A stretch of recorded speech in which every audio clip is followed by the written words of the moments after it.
guys. We are live. It's the ROB Black Show. And we are bringing it down here an inch or two. And now it's off. Welcome. Where's my fucking stupid vitamin mod? Welcome everybody to the program today. We're live. I don't have my. Where the fuck is it? I had water. I had my vitamin water. I don't know where the fuck I put it. Very bizarre. It's gone. The fucking evil creatures took it. I got my smart water, but I guess they took the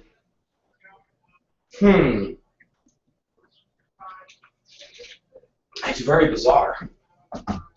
Because I had my other water.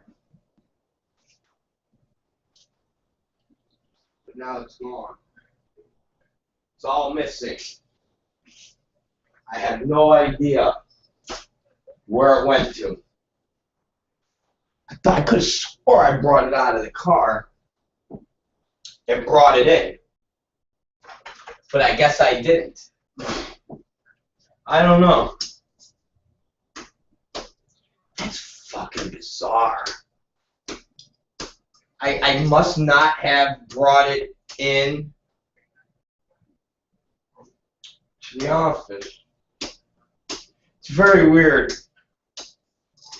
It's very weird. I had it. I must have got out, and I left it down there. I'm going to go get it. Hold on, you guys. I'm going to go get it.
No, wait.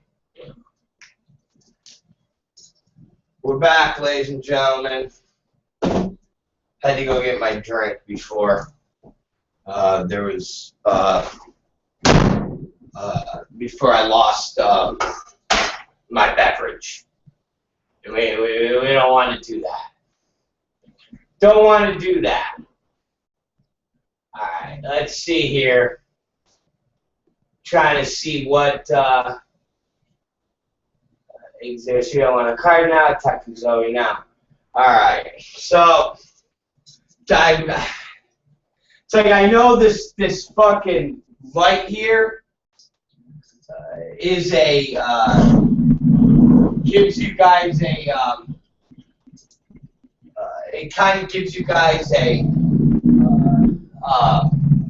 little what the fuck is it called? A glare?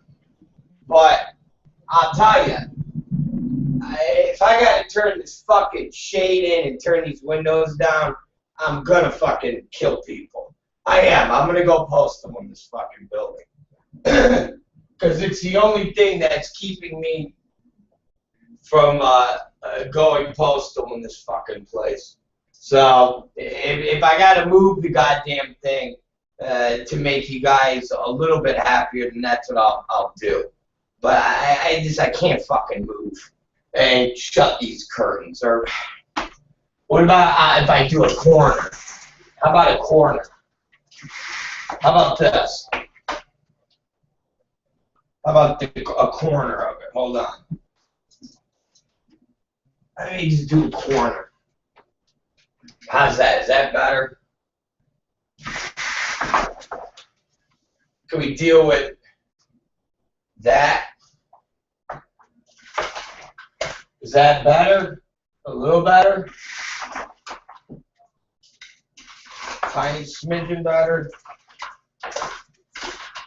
Better? Maybe. Is that a smidgen better? What do you guys think? Is that a smidgen better?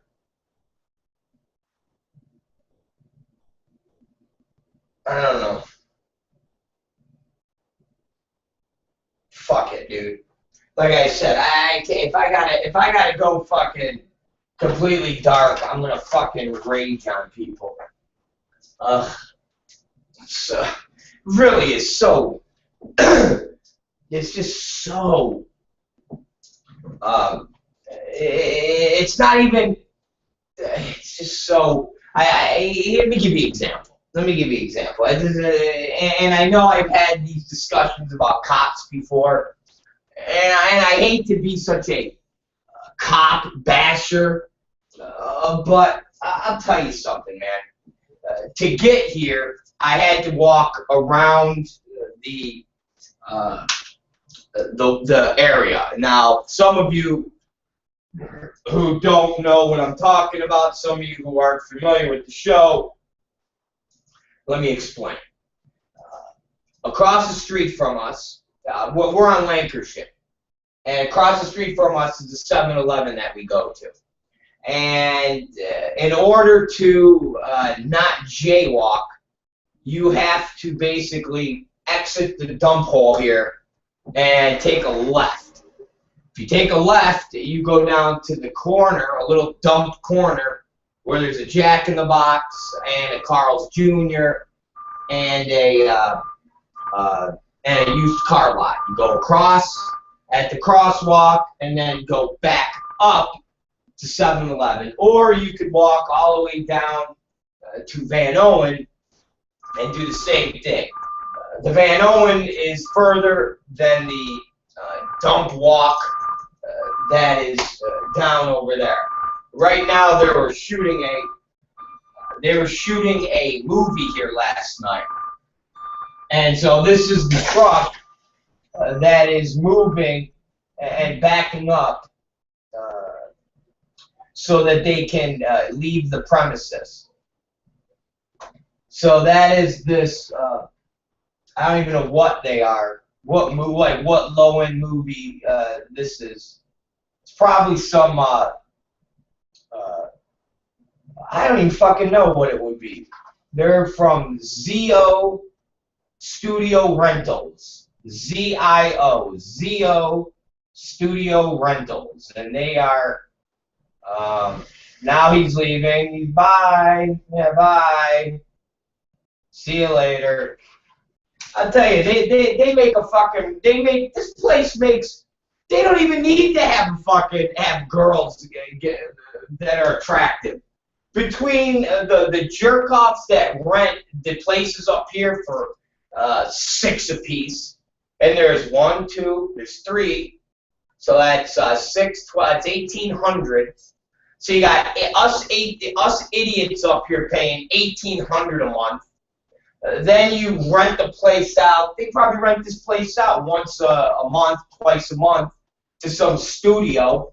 What do you got? You got to figure they get 1,000 or 2 and it's not no porn studio. This is like real studios. Just fucking play it. This place probably makes $4,000 a month without the fucking dirty hookers here. Make it nice. What a fucking racket. You got no fucking hot water. Good racket up here. I mean, yeah, it must be nice to be a fucking slumlord. That's what I want to fucking do. Jesus Christ. Anyways, let me get back to my story. As I was saying.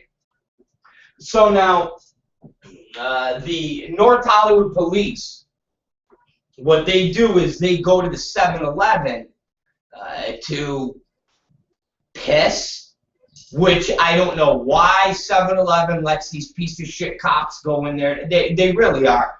There's nothing lower than the North Hollywood police because they have nothing going on in their lives except to literally bust people's balls. And they look for people to fucking jaywalk. That's literally what they do. They bust people for jaywalking. Fucking jaywalking. We are in the dirtiest, filthiest part of North Hollywood, and they waste their fucking time harassing people who go from 7-Eleven across the street to this building or the barber shop next to me, or even the car wash that's next to us. They bust people's balls because someone says, listen, there's a light up there, there's a light down there. When those lights are on, there's a good stretch where there's no cars that go by. I am a responsible adult, and I'm going to go across the street and go to 7-Eleven, opposed to walking 2 blocks. But these police officers, what they do is they literally bust you for jaywalking.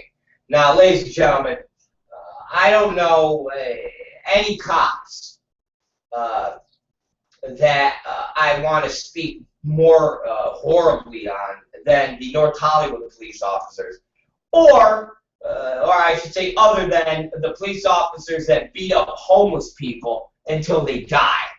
But pick your poison of which ones are more bigger pieces of shit. Now, when I went over to 7-Eleven, there 2 cops were in there, and they got their brand new cop car. It's like the souped up, it's almost like a Dodge. If you guys haven't seen these new versions of the car, so the 2 guys that were in there, the 2 cops, one cop, of course, was going to the bathroom. Why 7-Eleven lets these pieces of shit use their bathroom, I have no idea. I have no idea. Fuck them right in their ass. Okay? Fuck them right in their ass. But the one black cop. Oh, sorry, the feed's out again. Do you want me to put a tweet out and tell them to watch it on YouTube? The one black cop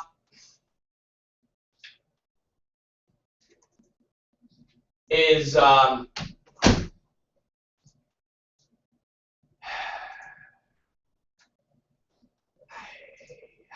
you know, guys, I have no idea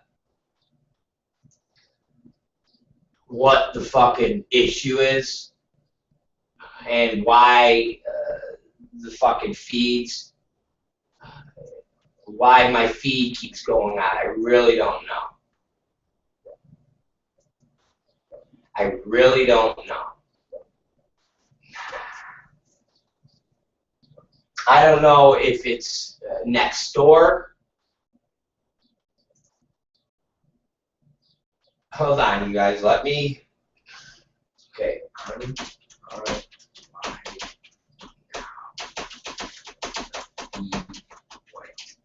Out again.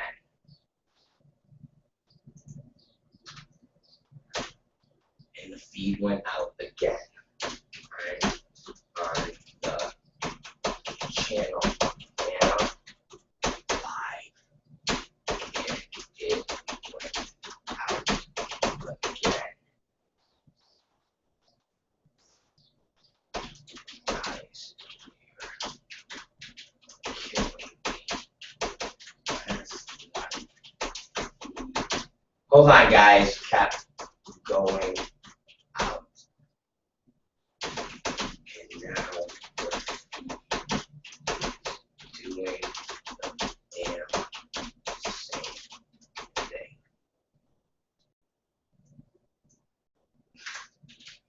show starts at noon. West Coast time.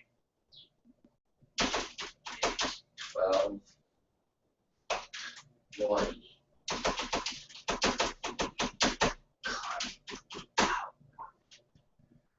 I have to start the feed and it goes back on. Alright, all my blog talkers, yeah, I don't know, the feed keeps going out. And I guess the feed's out again.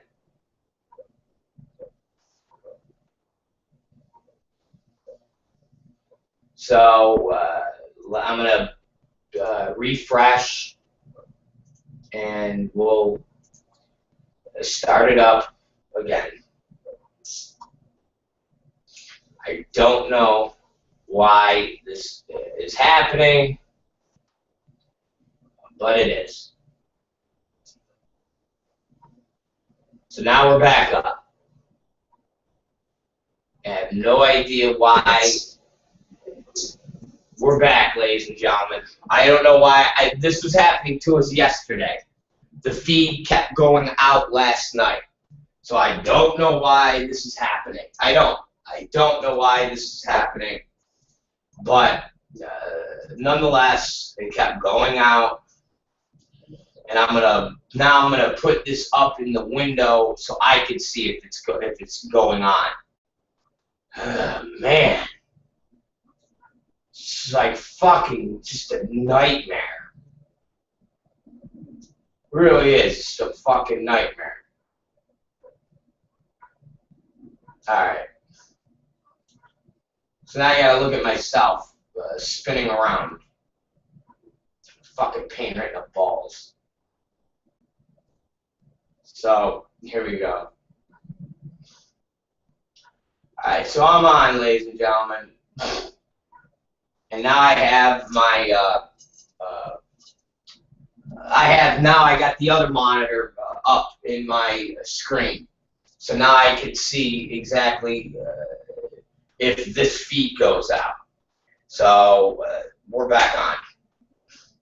Anyways, I don't even know what I was saying. Something about the, last night we had this problem and we were just operating off of the YouTube stream, which if it keeps going, that's what we're going to do, because last night literally we had a 2-hour show that just kept stopping and starting with interruptions, because every 5 fucking minutes somebody would come in this door and say your feed's off, and it's a fucking annoying pain in the ass, and I don't want to fucking deal with it. Man.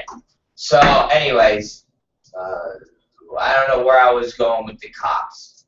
So one cop's in the bathroom, the other cop's not in the bathroom, and so they come out of the 7-Eleven area, and I'm waiting in line to get my beverages. So they're getting their shit together, and the one cop says, "All right, are you ready?"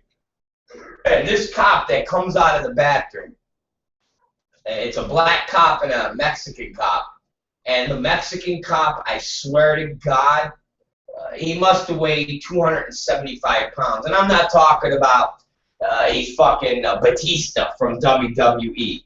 I'm talking about a fat Mexican, just a fat Mexican. Just a fat Los Angeles Dodger hat-wearing fat Mexican with a police uniform on. And I'm just sitting there thinking to myself, why don't police officers have to go through physicals? Seriously, I'm no bullshit. Why don't police officers actually have to go through physicals? Why is it that a police officer, they don't have to fucking be in shape? Why is that? When you go into the military and you have to go and fight for this country, and you go through basic training, and you become a fucking soldier, and your job is to go to fucking Fallujah and all these places. Now, I get it. You come out of basic training, and you know, you kind of settle into your platoon, your unit. But let's face it, you ain't gonna be fighting in Iraq or Afghanistan and weighing, you know, 80 fucking pounds above what a normal fucking person's supposed to be weighing. Nobody's gonna sit there and let you be a fucking slob in the United States military. Alright? I've never seen a fat slob Air Force pilot. I've never seen a fat slob SEAL team fucking have you ever seen a fucking fat slob Marine? I'm sorry, I've never seen a fat slob Marine. Never. I've never seen a fat slob Marine. Ever. Never have I seen a fat slob Marine. Ever.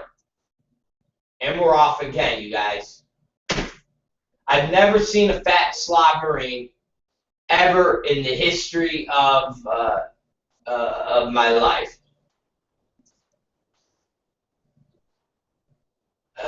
Suck reject fire virtual host default host is not available.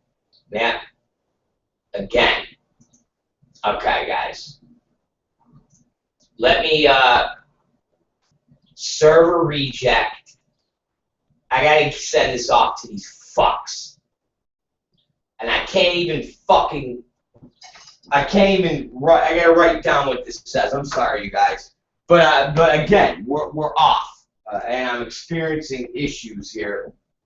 And it says server virtual host. I'm looking for a piece of paper that I can write this shit down. Hold on.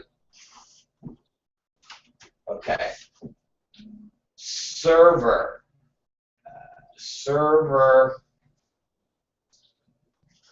reject VIR virtual host default host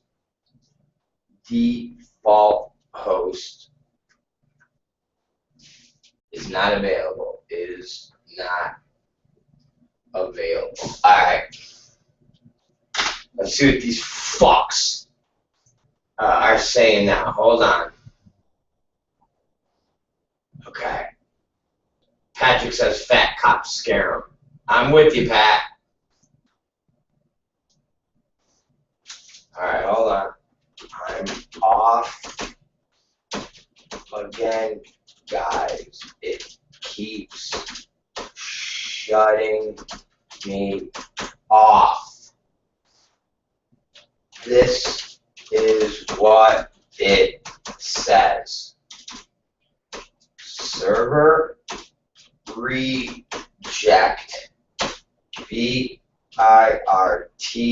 virtual host DFA default host is not available.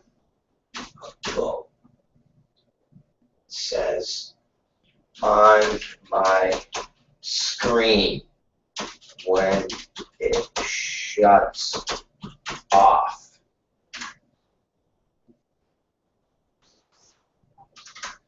I'm right in the middle of a goddamn show. Goddamn show.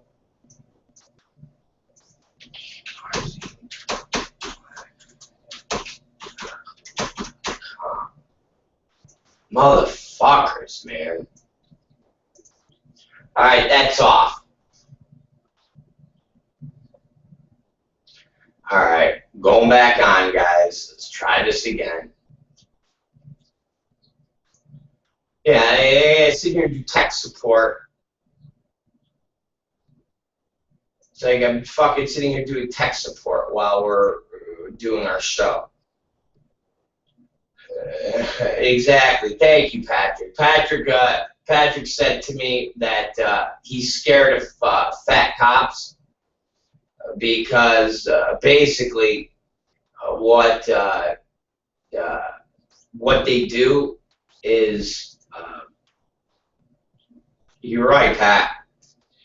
Patrick, one of our residents here at the ROB BLACK Show, told me that he's scared of fat cops because they're so fucking lazy. All they do is shoot people because, you know, let's face it, you can't chase somebody down. That would be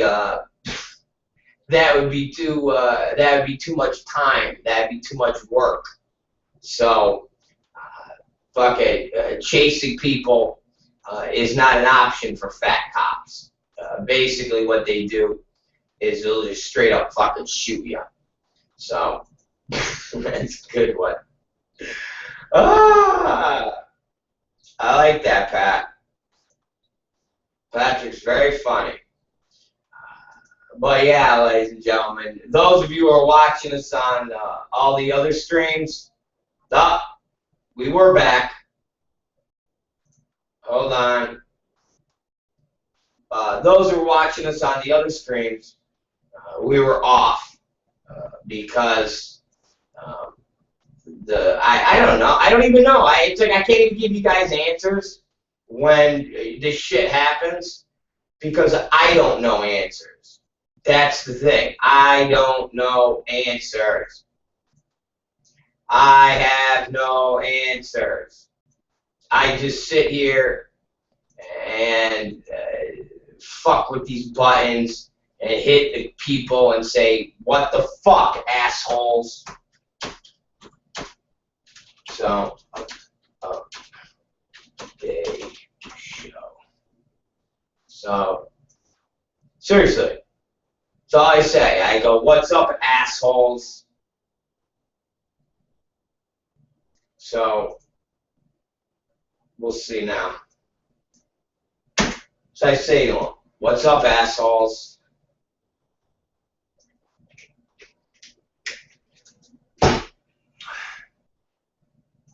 It's like what was happening last night. And I told them, I said, guys, you gotta fucking, what's up?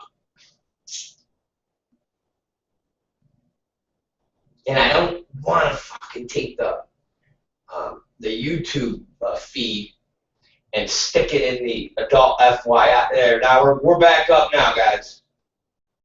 All right, we're back up. Fucking nightmare, man. Really is just a fucking nightmare. So now I'm gonna keep the window back up to make sure that when it goes off, I could try to fucking fix the goddamn thing. Anyways, like Pat said, fat cops are scary because they won't chase you. They won't do any type of police work. They basically will just shoot you because they're fucking lazy and slovenly. So, again, I've never seen Marines that are fat. And when I'm saying fat, I'm not talking about fucking husky, okay? I'm not talking about, you know, oh yeah, I got about 20 pounds here. I gotta fucking drop. You know, I'm a little been eating them pork rinds too much. No, I'm talking about straight up cops that are fucking disgusting. I'm off again. I'm fucking off again. Unbelievable. So, it's just an, you know what I'm going to do, guys? I'm going to take the fucking code from, I'm going to have to take the code from fucking YouTube. No, now it's back up. I'm gonna have to take the goddamn I'm gonna have to. Yeah, I know. Fat cops want all the ham. I'm gonna have to take the. If this keeps up, what I'm gonna have to do is take the YouTube feed and stick it into Adult FYI and the Rob Black Show feed. And I don't want to fucking do that because the YouTube feed isn't as good as the other feeds. But apparently they're better because my feed keeps going off. So they must be better. Must be fucking better. Must be fucking better feed. Must be a better goddamn feed anyways. So, I don't know. I have no idea why everything fucking goes off. See, now it just keeps, I see it, and it will freeze. So now it freezes, and I assume that it eventually starts back up. So it's frozen now, and I'm staring at the screen, and it will, I guess, unfreeze. But yeah, all right. Unbelievable. Unbelievable. Unfucking believable. Why this is doing it. And they better fucking fix it. And like I've said before, I don't want to fucking switch the goddamn feeds. I don't want to switch the fucking feeds. But this seems to be the way it's gonna have to go. Cause I can't do a fucking show like this. Can't do a goddamn show that is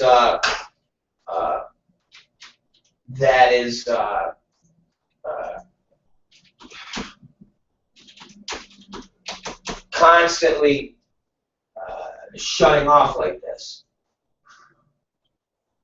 So, because it's just gonna keep doing this. It's just not gonna fucking end.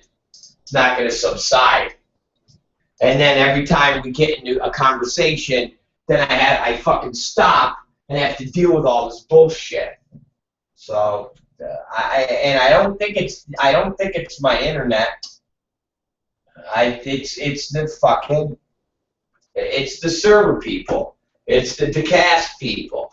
It's the fucking people that are busting my balls with the server reject, virtual host, default host is not working. Well, motherfucker, you better fucking fix it. You better fix the fucking thing. See, either now now I'm looking at my screen and it's showing that it's freezing. That's what it shows on my screen right here.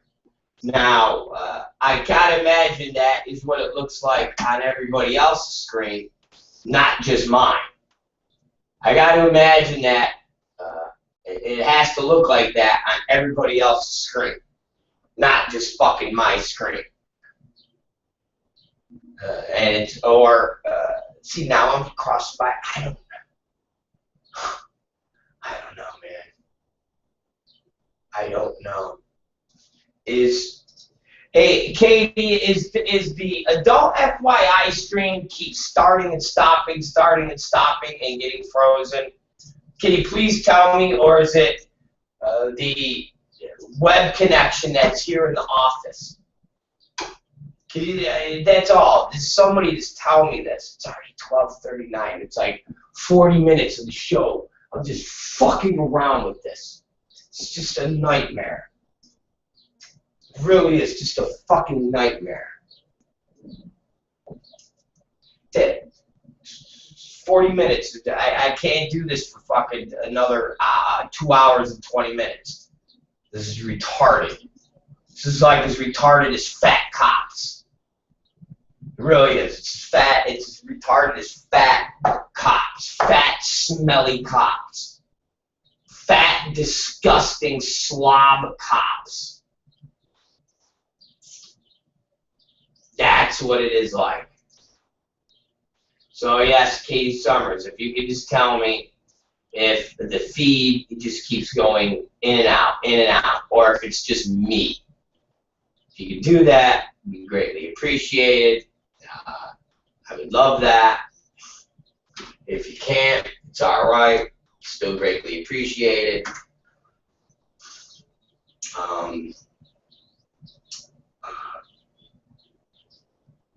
Cops. Cops. Cops. Cops. Cops. Hello, cops. Fucking cops. Fucking shitty ass cops. Anyways, I'm done with the cop story because it's so in and out. So in and out. So who gives a shit? Thank you. It's like, who gives a fuck now? Let's see. Feed's currently off. I've had YouTube on. Okay. Thank you, baby.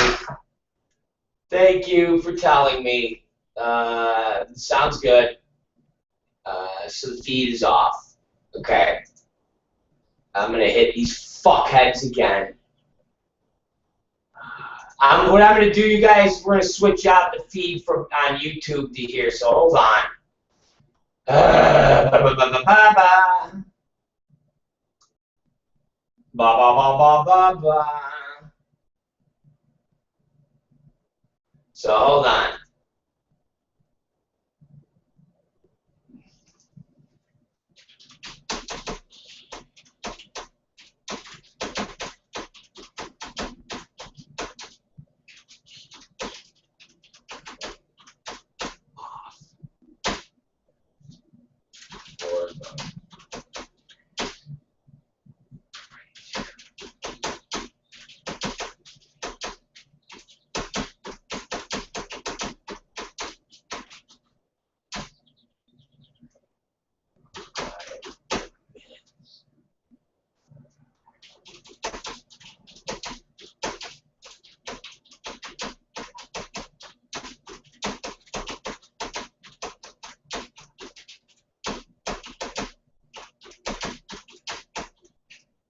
And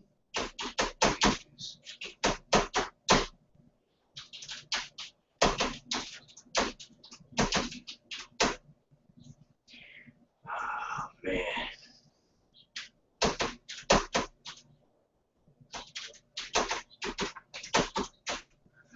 All right. Here's what I'm doing.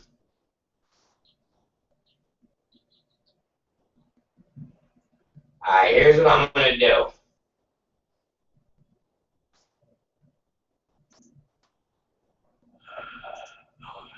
I have to figure out how I'm going to pull this off. Alright, so I shut down that encoder because they suck. I'm going to now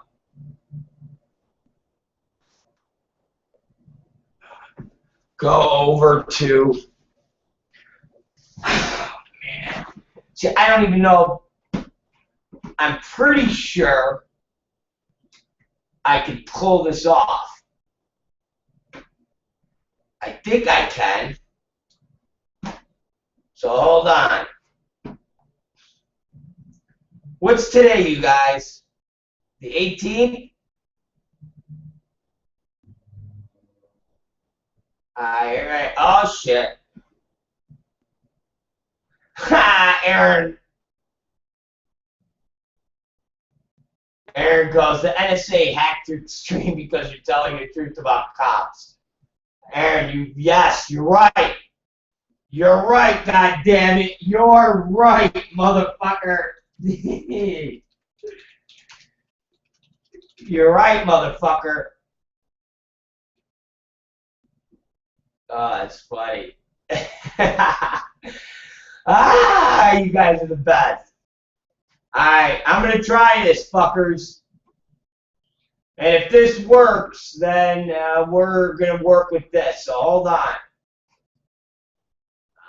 I'm composing, I'm putting, I'm pasting, I'm RZ blacking at yahoo.com.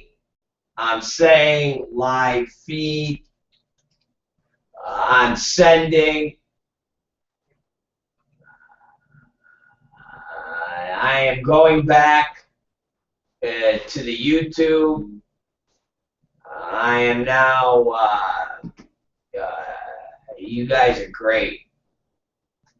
All right, hold on now. For Christ's sakes, give me a fucking break here. Hold on. It's like I'm doing fucking brain surgery with no anesthesia over here. Oh yeah, here we go. Taking this feed. I am copying the feed. I am now going to the servers for the adults. I am refreshing. I am viewing. I am now going into the code. See if this works, you screwheads. I am now looking at it. I am clicking, pasting. Now I got to convert the 495 to a 370. And now I'm going to fucking okay it.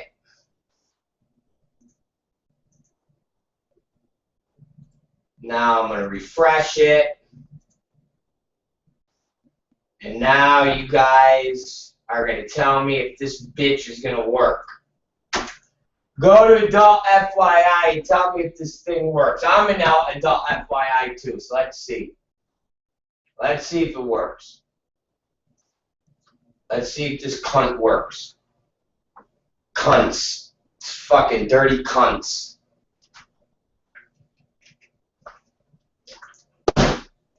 All dirty cunts. All right, we're working. We're working.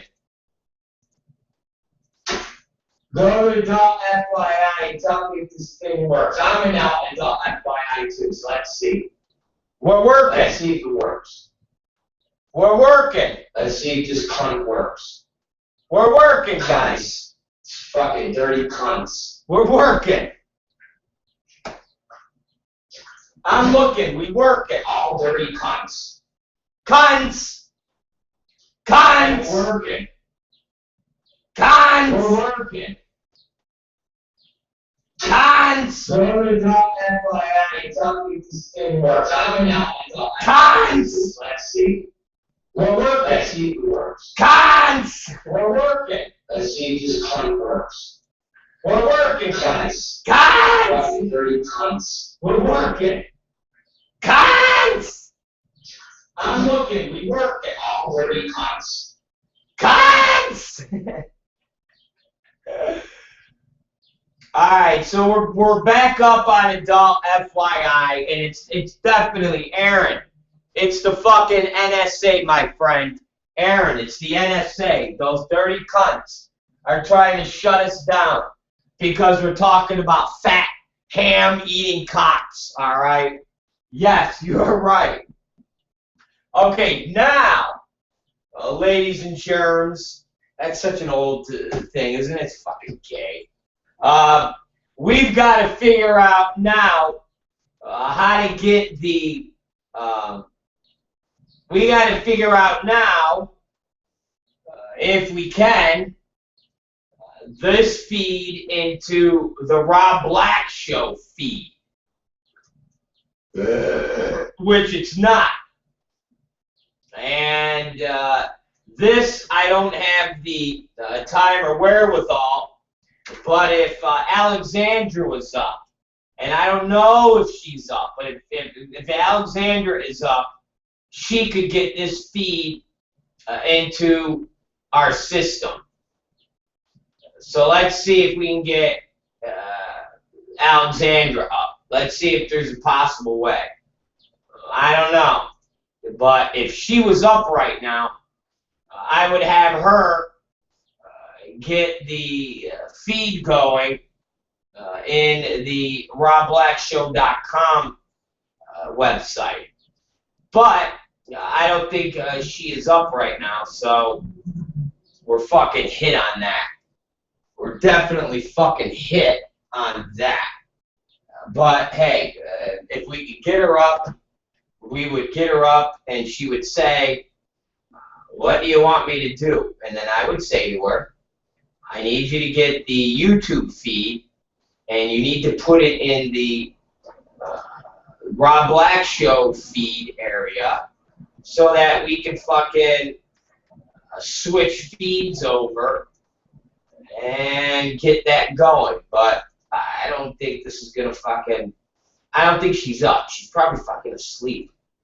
So I'm gonna try. I'm gonna keep trying the other live feed, just for the sake of making sure we try to make it work. So, let's go March 18th. Rob Black Day Show feed. Fuck. That's what I'm going to call it. Rob Black Show Day feed fuck. And see if this stupid thing will get working. Oh, hold on. Big fucking nightmare. What a fucked up, what a fucked up day. Last night was a fucked up day. See, now the feed's back on the Rob Black Show. But you don't know how long that cunt's gonna last. So it's like a pick your fucking poison. Bunch of fucking cunts. Seriously, everybody's being a cunt today. It's the land of the cunts. It's just a fucking land of the cunts. You guys know what land of the cunts are?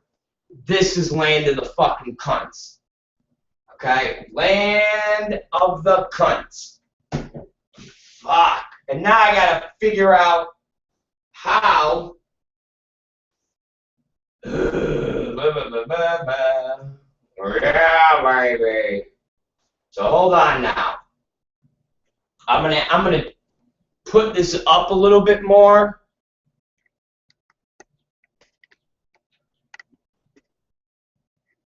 Tell me,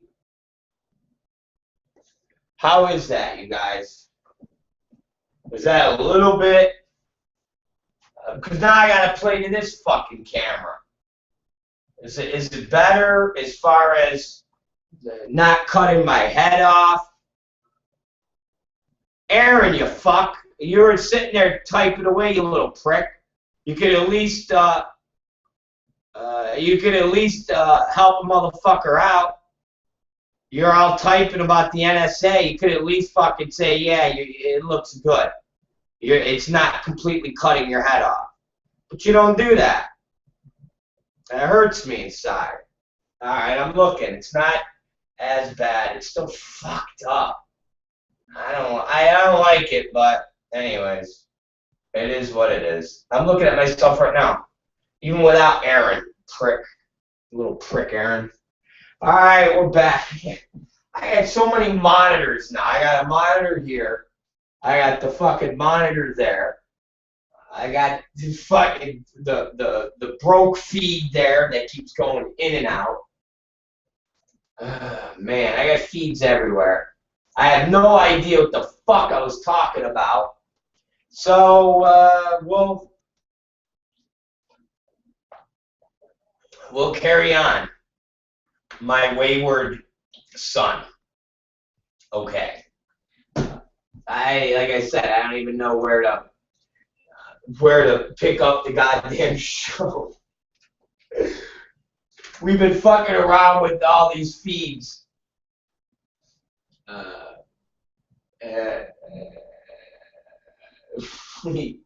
we've been fucking around with these feeds for so long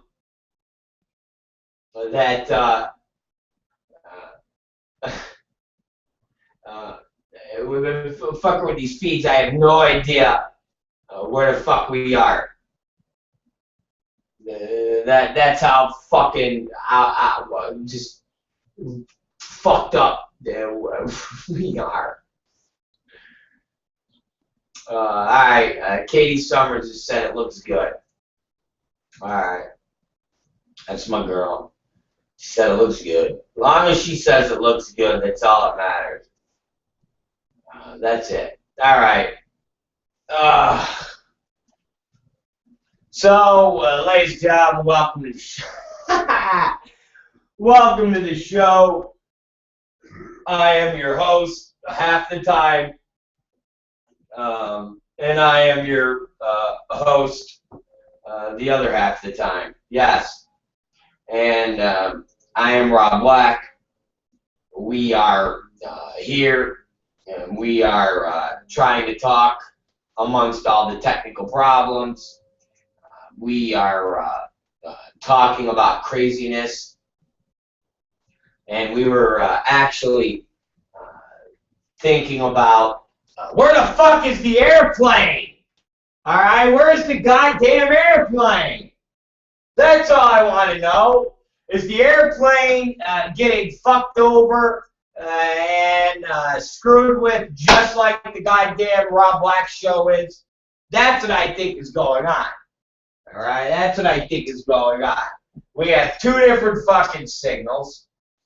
We have two different things going on. And we've got craziness. We got craziness going on. Craziness!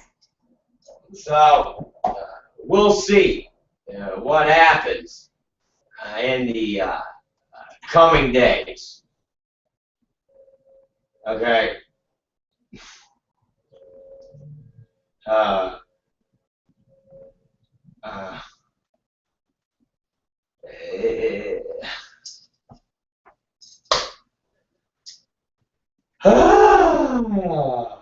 So, anyways, it's the, oh God. I know. Anyways, it's the Rob Black show. And the funny thing is, I'll tell you guys later. Anyways,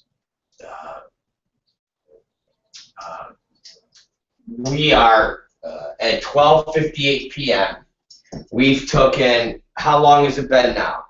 Seriously, we have wasted an hour's worth of time fucking around with these feeds. And basically what we've learned today is absolutely nothing. So we literally have nothing to show for the first hour's broadcast. We don't. We have nothing to show for the first hour's broadcast. Absolutely nothing. Absolutely nothing to show for this first hour's broadcast. And it's a little discouraging, but we're going to regroup and get to the stuff that I wanted to get to today. And we're going to do that. We are. As soon as I check on this last bugaboo that we have that I think will be fixed. Now, so far, ladies and gentlemen, every so I go on to the RobBlackShow.com, and I'm finding that the feed is still on over there. So that seems to be a plus. So whoever was able to fix that on the cast side, and I'm not going to 100%. I'm not gonna 100% toot our own horns that it's working, but it is somewhat working as we're looking right now. So we'll go from there. Anyways, let's take a break for like 5 seconds. Really a little bit longer than 5 seconds. I just want to fucking reconfigure this one. Yeah, we're on Adult FYI, and we're on the Rob Black Show. So we're up on both places again. How long it will last, we don't know. So what we're gonna do is I'm gonna take a break for a minute, you guys, and be back in 0.2 of a second. So just bear with us. Listen to Sink Full of Dicks. It's always good to listen to Sink Full of Dicks. And when we come back, we will like actually get to a bunch of shit that has to get done on the show, because we'll actually be able to talk and not be bothered that our show. The world's nastiest, filthiest, shittiest strip club. Welcome to the Rob Black program. Yeah. It is 8:00. What the hell time is it? 8:05 p.m. 8:05 p.m. and the lights are flashing. What the fuck is flashing? The lights are flashing, and we are kicking ass. I'll tell you. I'm looking out into the world's shittiest club, and there's literally 3 fucking cars here. There's literally 3 cars in the world's shittiest club. So I guess, and I know that at least one of those cars is one of the fucking strippers. So actually, I think 2 of the cars are fucking strippers. So maybe the Mercedes is a stripper. I'm not sure, but I know this white fucking like Nissan Jet or whatever the fuck is. I know that's one of the stripper cars, and I know that the gray whatever car that's in front of us, in front of my windows, is one of the strippers. So actually, 2 of the cars in the parking lot are strippers, and the other one might be a customer. I'm not sure, but whatever it is, I guess the people are smartening up and realizing that this is the world's worst, shittiest club, and to come here would be a complete waste of your fucking time. And they're heading off to bigger and better clubs like Spearman Rhino, Deja Vu. Fuck, I even go to the Blue Zebra before I fucking go here. So, it's an empty parking lot of jack-offs. So, you guys want to come on down, I'm sure you can either have one of these bitches stab you, or I don't even know. Like I said last week, when we were doing our broadcast, about 6 of them were screaming at each other in the back. It was basically, it was quite amazing. It was like, I cut you, I cut you. Yeah, very, yeah, you know, I cut you, I beat you up. I just, you know, I gotta figure about a 4th grade education, but, yeah, that was last week. I had a meltdown. We were trying to do our program, and I can normally deal with the normal bullshit that goes down, which is, you know, laughter, the one that sounds like a fucking Herman Munster the horse. When she laughs, you know, it's entertaining, it's cute.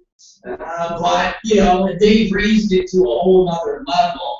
When there was about 6 of them out there talking about kicking ass and they're gonna cut somebody and I was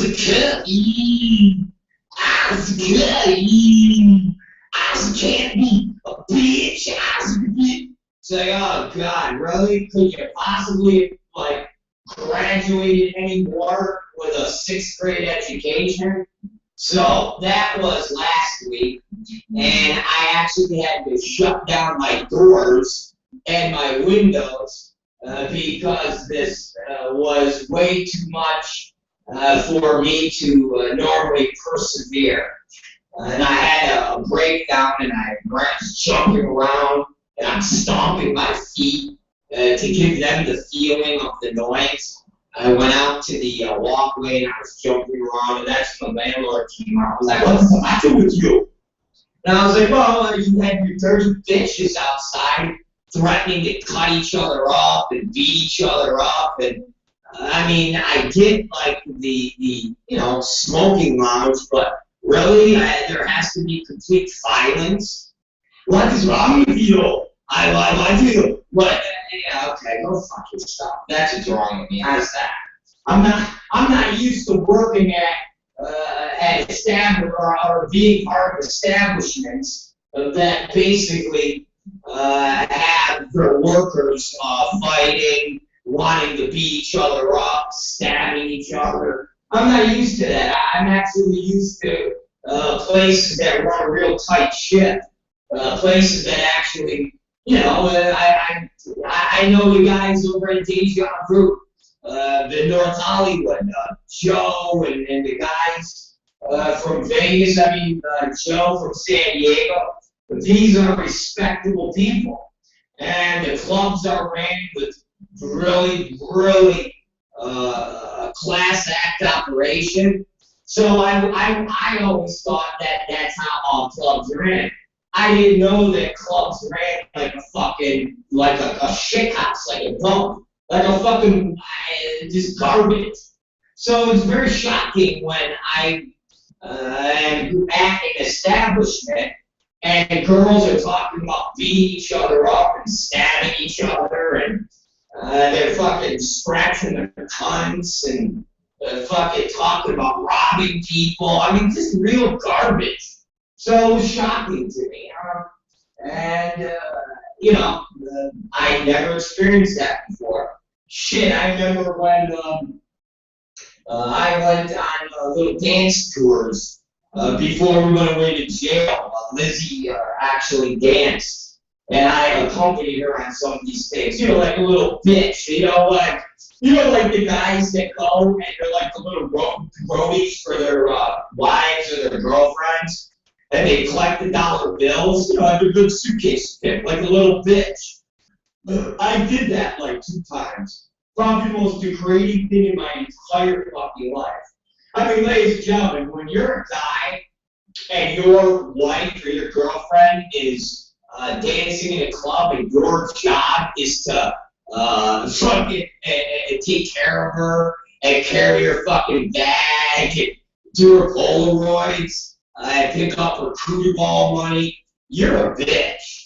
You're a fucking loser bitch. And you might as well take a fucking razor and cut your fucking wrists. Because you're a bitch. You're a fucking loser bitch. And that's basically, I did that I think twice. I actually wouldn't collect the dollar bills. I actually paid one of the road, like the house bouncer guys to do it. But other than that, I did all the bitch-like stuff. I was like a bitch. I was just like those guys you see out, they go on the road with their girlfriends or their wives, and they're bitches. Or the guys that get paid by the girl in blowjobs to go out on their dance gig like a bitch. And it was definitely the most degrading experience of my life. I'd rather suck the dick on Santa Monica Boulevard than do that again. the most horrific experience of my life. Never do it again. And guys out there, and I don't want to name names, but all of you guys that have your girlfriends and their dancers, and your job is to go on the road with them, you're a bitch. You're a fucking queer-ass faggot bitch. And you might as well be selling your little asshole to rich fucking rich dudes that want a nice little bitch boy to suck your cocks. Because if you're going around and your girlfriend or your wife is a stripper and you're the bag man, or your job is to be a bag man for strippers, you're a worthless bitch. So, just a little tip from your friend, Rob Black. Love you all. It's the Rob Black Show. And we're kicking ass here at 8:17 p.m. And we're looking outside thinking, God damn, can we just count the hours down so we can go and get the fuck out of here? Oh, dude, it gives me the fucking, I'm telling you, I try to spend as much time in this place as I can now. I really do. It fucking makes my skin crawl. And if I could just afford to get the fuck out, I would do it. So in the middle of the night, don't be surprised if all of a sudden the entire set's different. And I decided to like fucking in the middle of the night to move out. But until then, we're just getting fucking tortured here. And maybe we'll just, randomly go downstairs and see if one of these skanky bitches will stab us. I don't know. But nonetheless, we'll see what happens. It's 8:15, it's the Rob Black Show. How's everybody doing tonight? I know some of you who don't listen to the morning show or / afternoon show missed some big updates today. And I'm talking about huge updates. I'm talking about gargantuan updates. And I want to talk about it. I want to tell you about them. I want to share these stories with you. I hope you're excited. And I want you to feel it. I want you to harness it, and I want you to, more importantly, embrace what I have to say. So, I would like to talk to you about that right now. And that, well, I'm checking my emails. And I made a joke to Katie Summers. We, from our normal routine, go to Katie's, and we cooked something to eat. So I cooked burritos tonight. And that's what we had for dinner. And we had burritos, and they're pretty fucking good.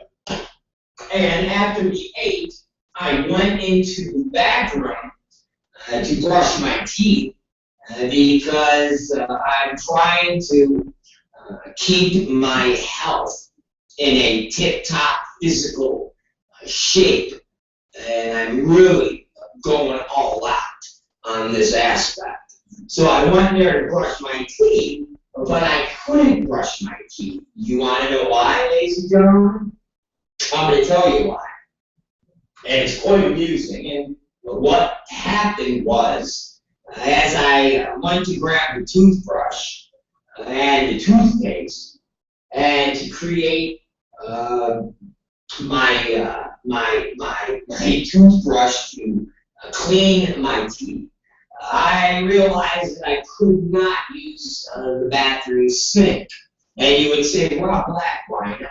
And I would say, well, if you've never experienced a sink full of dishes and you're sitting really raw, sink full of dishes, and I'm trying to explain what most of you would feel because you wouldn't experience what I'm going to tell you. In Katie's sink in her bathroom was full of dildos. Yes, dildos. Not dishes, but imagine you're going to your kitchen sink and you maybe want to wash your hands, or maybe you want to, I don't know, get a big cup of water to clean something, and you go and you realize that it's stacked full of dirty dishes. And you're like, oh, wow, I can't do that right now. That is the exact same feeling you would get when you look at a bathroom sink and it's full of dildos. Yes, ladies and gentlemen. Imagine plates stacked up in a kitchen in a sink, but in Katie's Katie's bathroom, her sink is stacked with rubber dicks. All sorts of pretty rubber dicks. Black rubber dicks, white rubber dicks, double-headed rubber dicks. It's just a fucking dick fest. Just dicks dripping out of the fucking place. It's like a landmine of dicks. So I said to her, you gotta send me a picture, because if my iPhone worked right now, I literally would take a picture of the dicks. I literally would take this picture and I would send it off to all of my friends so they could see what a sink full of dicks looks like. So what did Katie Summers do? She sent me a picture of her sink full of dicks. So ladies and gentlemen, I am going to download this picture and I will tweet it out later. And you can see the sink full of dicks. If I had a band right now, I would make a song called "Sink Full of Dicks," and I'm serious. It would basically be, well, God, where's my guitar? You know, I almost feel like maybe I should do a little music right now. Oh, but I'm not bullshit, ladies and gentlemen. I mean, I literally got the guitar ready, and I'm thinking, how do we create? Oh man, my strap is broke. Oh man, I can't prop it. Shit. Well, there goes that bit. Cause I can't sit here and perform without, proper. Yeah, damn. Yeah, fuck it. Alright, I'm not even gonna waste the time, guys. We can't even do sink full of dicks. We can't do sink full of dicks. And that is a wasted time. But let's always keep that in our heads, ladies and gentlemen, because I've got to imagine that there is definitely a market for a song that would be inspired by Katie Summers' bathroom and the fact that her sink is full of dicks. It would be a metal song, it would be a rap. It would be like, sink full of dicks. Where's all the chicks? From my sink full of dicks. Looking pretty split. Some are just like, sink full of dicks. Dun, dun, dun. Sink full of dicks. Dun, dun. From my asshole, sink full of dicks. But, I don't know. It's not flowing right now. I'm not feeling necessarily creative with sink full of dicks. It just kind of took me off guard about 15 minutes ago. When I had the toothbrush, I went, a sink full of dicks. I can't spit into the sink full of dicks because it's obvious that she's washing the dicks. It's obvious that these dicks were inside of her rectum, her vagina, or maybe they just fell on the floor. Or maybe she was playing fetch with her dog or with a dick. And maybe she would sit on the couch and she would say, "Hey, boss, fetch." And she'd throw a dick. And it would lay on the floor, and then boss would grab it in his mouth. The dog's only this big, the fucking dick is that big. And he would roll over with the dick rolling in his fucking mouth. I don't know. But suffice to say, I couldn't brush my teeth because I couldn't spit on the dicks. Because then even my own mind was thinking, if I'm spitting on the dicks, it's almost like I'm spitting on dick. I'm literally spitting on dick. And I don't want to just be spitting on dick. You know, I'm not a spitter. I'm definitely not a spitter. I'm definitely not going to spit on a dick. Regardless if it's in sync. Regardless if it's a black dick. I don't want to just spit on the black dick. I don't want the black dick to think I'm being racist. I don't want the dick to say, "Hey, why are you spitting on me? If I was a white dick, would you spit on me?" So I don't even want to deal with that kind of racial tension from the sinful of dicks. So I backed off. We're back, I ladies and put my gentlemen. toothbrush away. So you guys are done. Back on. Enough sinkful of dicks for you. That's it. Fuck you guys. We're out. We're back. And I think we've got everything back and working properly. Seriously, I'm not bullshitting. I think we're all right now on all the feeds. I'm not going to take the time to fucking go and reprogram It's all FYI and the Rob Black Show. I ain't gonna fucking do it because we've wasted far too much time to do that today. So I ain't gonna fucking do it. But I do hate the fact that we are in a different format on Adult FYI than we are on the Rob Black Show. It burns my nuts. I hate that, but hey, it is what it is. We'll deal with it, and we're good. The live feed on the Rob Black Show Live is still going strong. We've had no problems. And we're currently operating at balls. Motherfucking balls.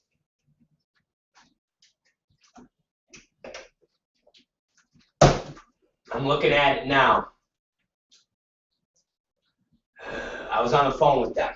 That's basically what was going on. And we were trying to configure stuff. Alright, thank you, Aaron. Aaron said my head's 100% set. Alright, well, guys, fuck it. Anyways, welcome to the Rob Black Show. It's like we're going to start over now, okay? And let's get on with the program. Let's talk about life. Let's talk about love. Let's talk about people. Let's talk about the world that we know. Let's talk about right now a story that was in AVN yesterday that I thought was incredibly entertaining. We talked about it last night, and I don't know if anybody remembers it. We were having all sorts of technical problems last night, but we'll touch on it a little bit more. We talked about a press release that was out last night on AVN, or I should say Manwin, because that's all we're going to call AVN from now on is Manwin. So when we went on to AVN Manwin last night, we were looking at press releases they had out. And they currently have had a press release about a porn star that was in this business a couple years ago. And I feel it just kind of went in under the radar, and nobody really talked about it. And I brought it up last night because I thought it was interesting at the parallels that this girl's career slash porn experience is with belladonna. And we brought up the fact that years ago, probably about, was it 10 years ago, and most of the talent that is in the business today, because very few of the talent make it to 10 years. Most of the talent that is in the business now only has heard the name belladonna through folklore and through belladonna's boyfriend slash husband over at Evil Angel, who still produces under the belladonna name and basically makes money off the words of belladonna, the name belladonna, and everything there is about belladonna. And so when you see this and it's brought up the belladonna history, you look at it as being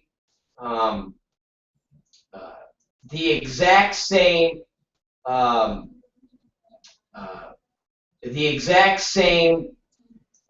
situation that this Andy Anderson is in and has done. And so I thought it was an interesting parallel. And of course, to me, it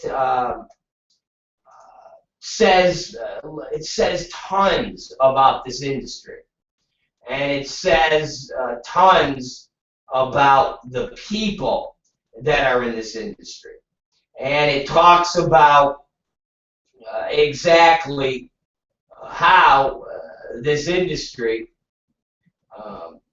can get the reputation that it gets, and how people can perceive us as completely fucking retarded.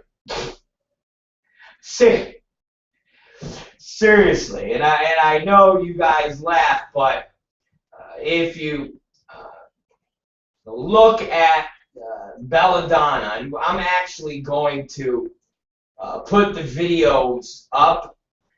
Years ago, belladonna did a Diane Sawyer 60-minute, 20-minute, or 60 minutes Dateline style expose, where she basically talked about how the industry was horrible, talked about she was abused by the industry.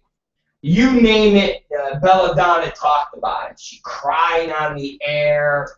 I mean, it was a horrific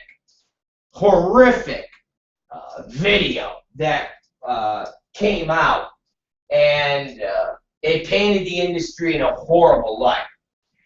And of course, belladonna professed to everybody that that they took the interviews out of context. They spliced together things that she said. I mean, basically just a just basically bullshit. just trying to figure out a way to not have the industry mad, so that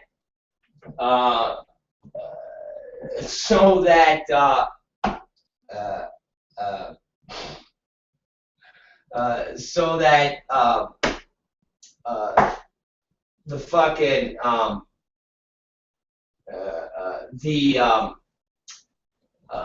business would still hire her and she can make money.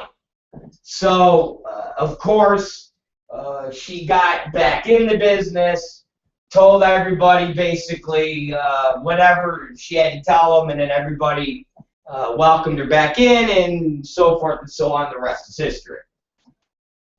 Now, yesterday we got a press release in ABN that was equally entertaining, and it was Andy Anderson. And Andy Anderson, 3 years ago, got out of the business. And Andy Anderson basically had the same mantra that Belladonna had. And to give you guys a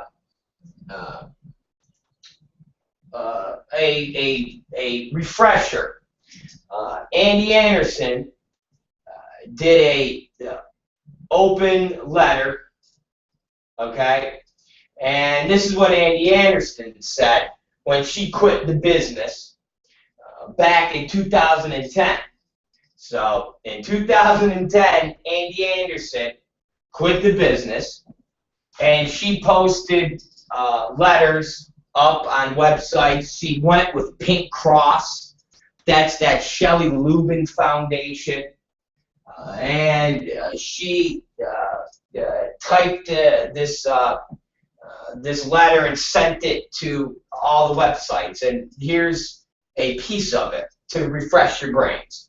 My journey into the porn industry started in 2005. I went by the stage name Andy Anderson when I first began.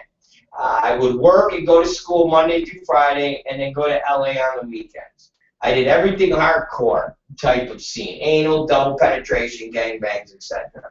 After 2 years, I moved to LA, Porn Valley, and lived a life of money, fame, drugs, and constant partying. At first, when I moved and chose to perform in pornographic films, I was so adamant about not doing drugs and alcohol. But after a year or so of that so-called glamorous life, I sadly discovered that drugs and drinking were part of the lifestyle. I began to drink and party out of control. Cocaine, alcohol, and ecstasy were my favorites.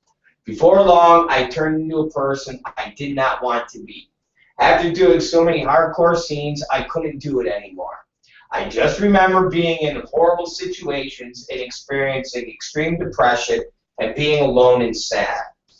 I got a boyfriend in the industry, which ended up dragging me into an even darker depression. I remember being in a dark room, drunk, and high on cocaine. I wanted to kill myself. Suicide seemed to be the only thing that felt right for me. I was hurt over and over so many times in this industry. So that's what Andy Anderson is and was telling everybody just a couple years ago. And it's very, very similar to what Belladonna said to Diane Sawyer in the 60 minutes or 20 minutes or 80-minute piece, whatever the fuck it was. And Belladonna echoed the same stuff. She thought about suicide, drugs, all of these things. She just wants to be loved. She just wants someone to love her.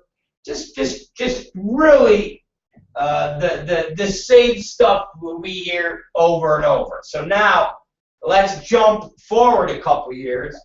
And yesterday, a brand new press release came out to AV Manwin, and it states, Adult performer Andy Anderson, whose angelic face and devilishly curvy figure landed her in more than 100 movies during a brief career in the adult entertainment, is returning to the industry after a 3-year hiatus.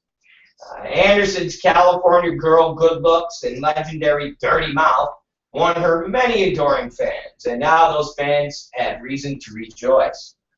Now this is Andy saying, I've been away from the adult entertainment for a while, Anderson said, but I've really missed it. I've been happy living a normal life with friends, family, and a regular job, but something about porn was just calling me back. Though I miss the people and I miss the excitement, I miss the sex.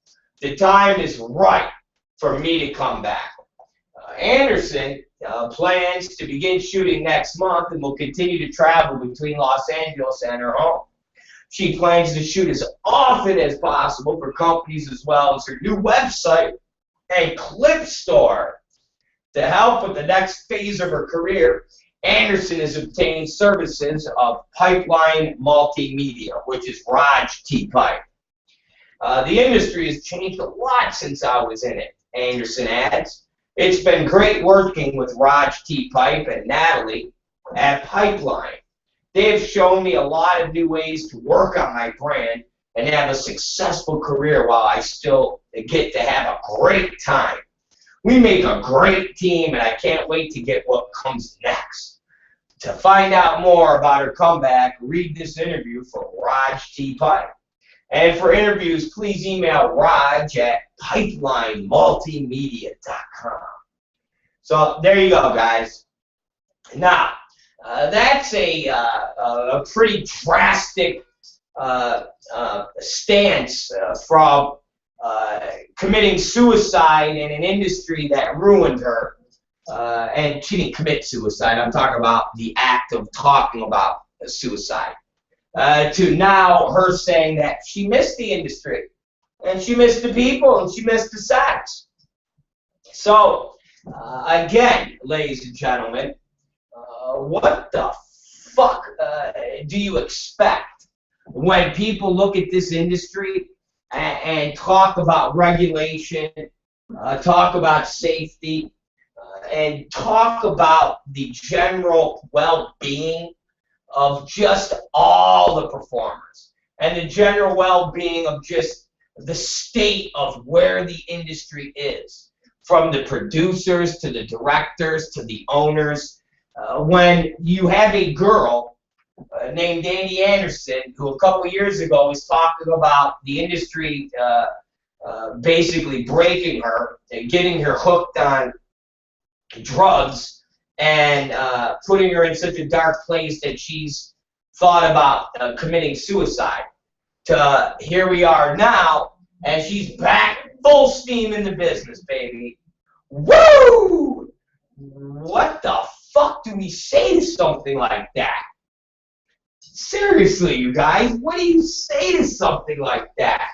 We just nothing? It's like fucking just nothing? That's just, hey, business as usual?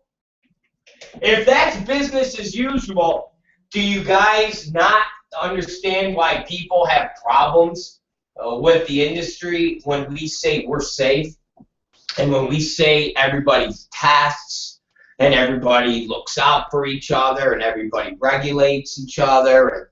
I mean, don't you guys understand why people have a hard time believing any of that shit? When Andy Anderson's story is the exact same story of Belladonna. Belladonna did this exact same shit. Just sit there and cry on national TV, talking about the industry, put her in dark places where she's thought about suicide, and then goes back in the industry and tells everybody that Diane Sawyer, they cut the interview and made it look bad. How do you sit there and dispute crying on national TV and talking about how people don't love you, and this made you feel like you were loved, and you often thought about committing suicide. Like, where do they cut that interview up to make it go against you? Like, how do they cut up an interview that says, and I just feel so good. I feel good. Oh, like, how do they do that?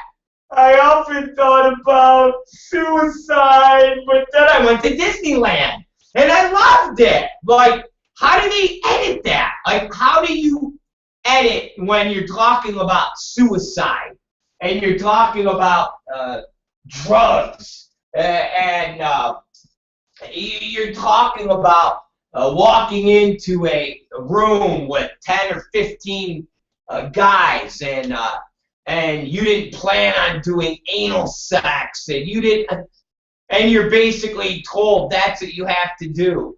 How do you edit that up to where you weren't saying that? I'd love to know, how was that edited to make it believe that this is not what was being said? It was totally different. If you guys could tell me on that, I'd love to know.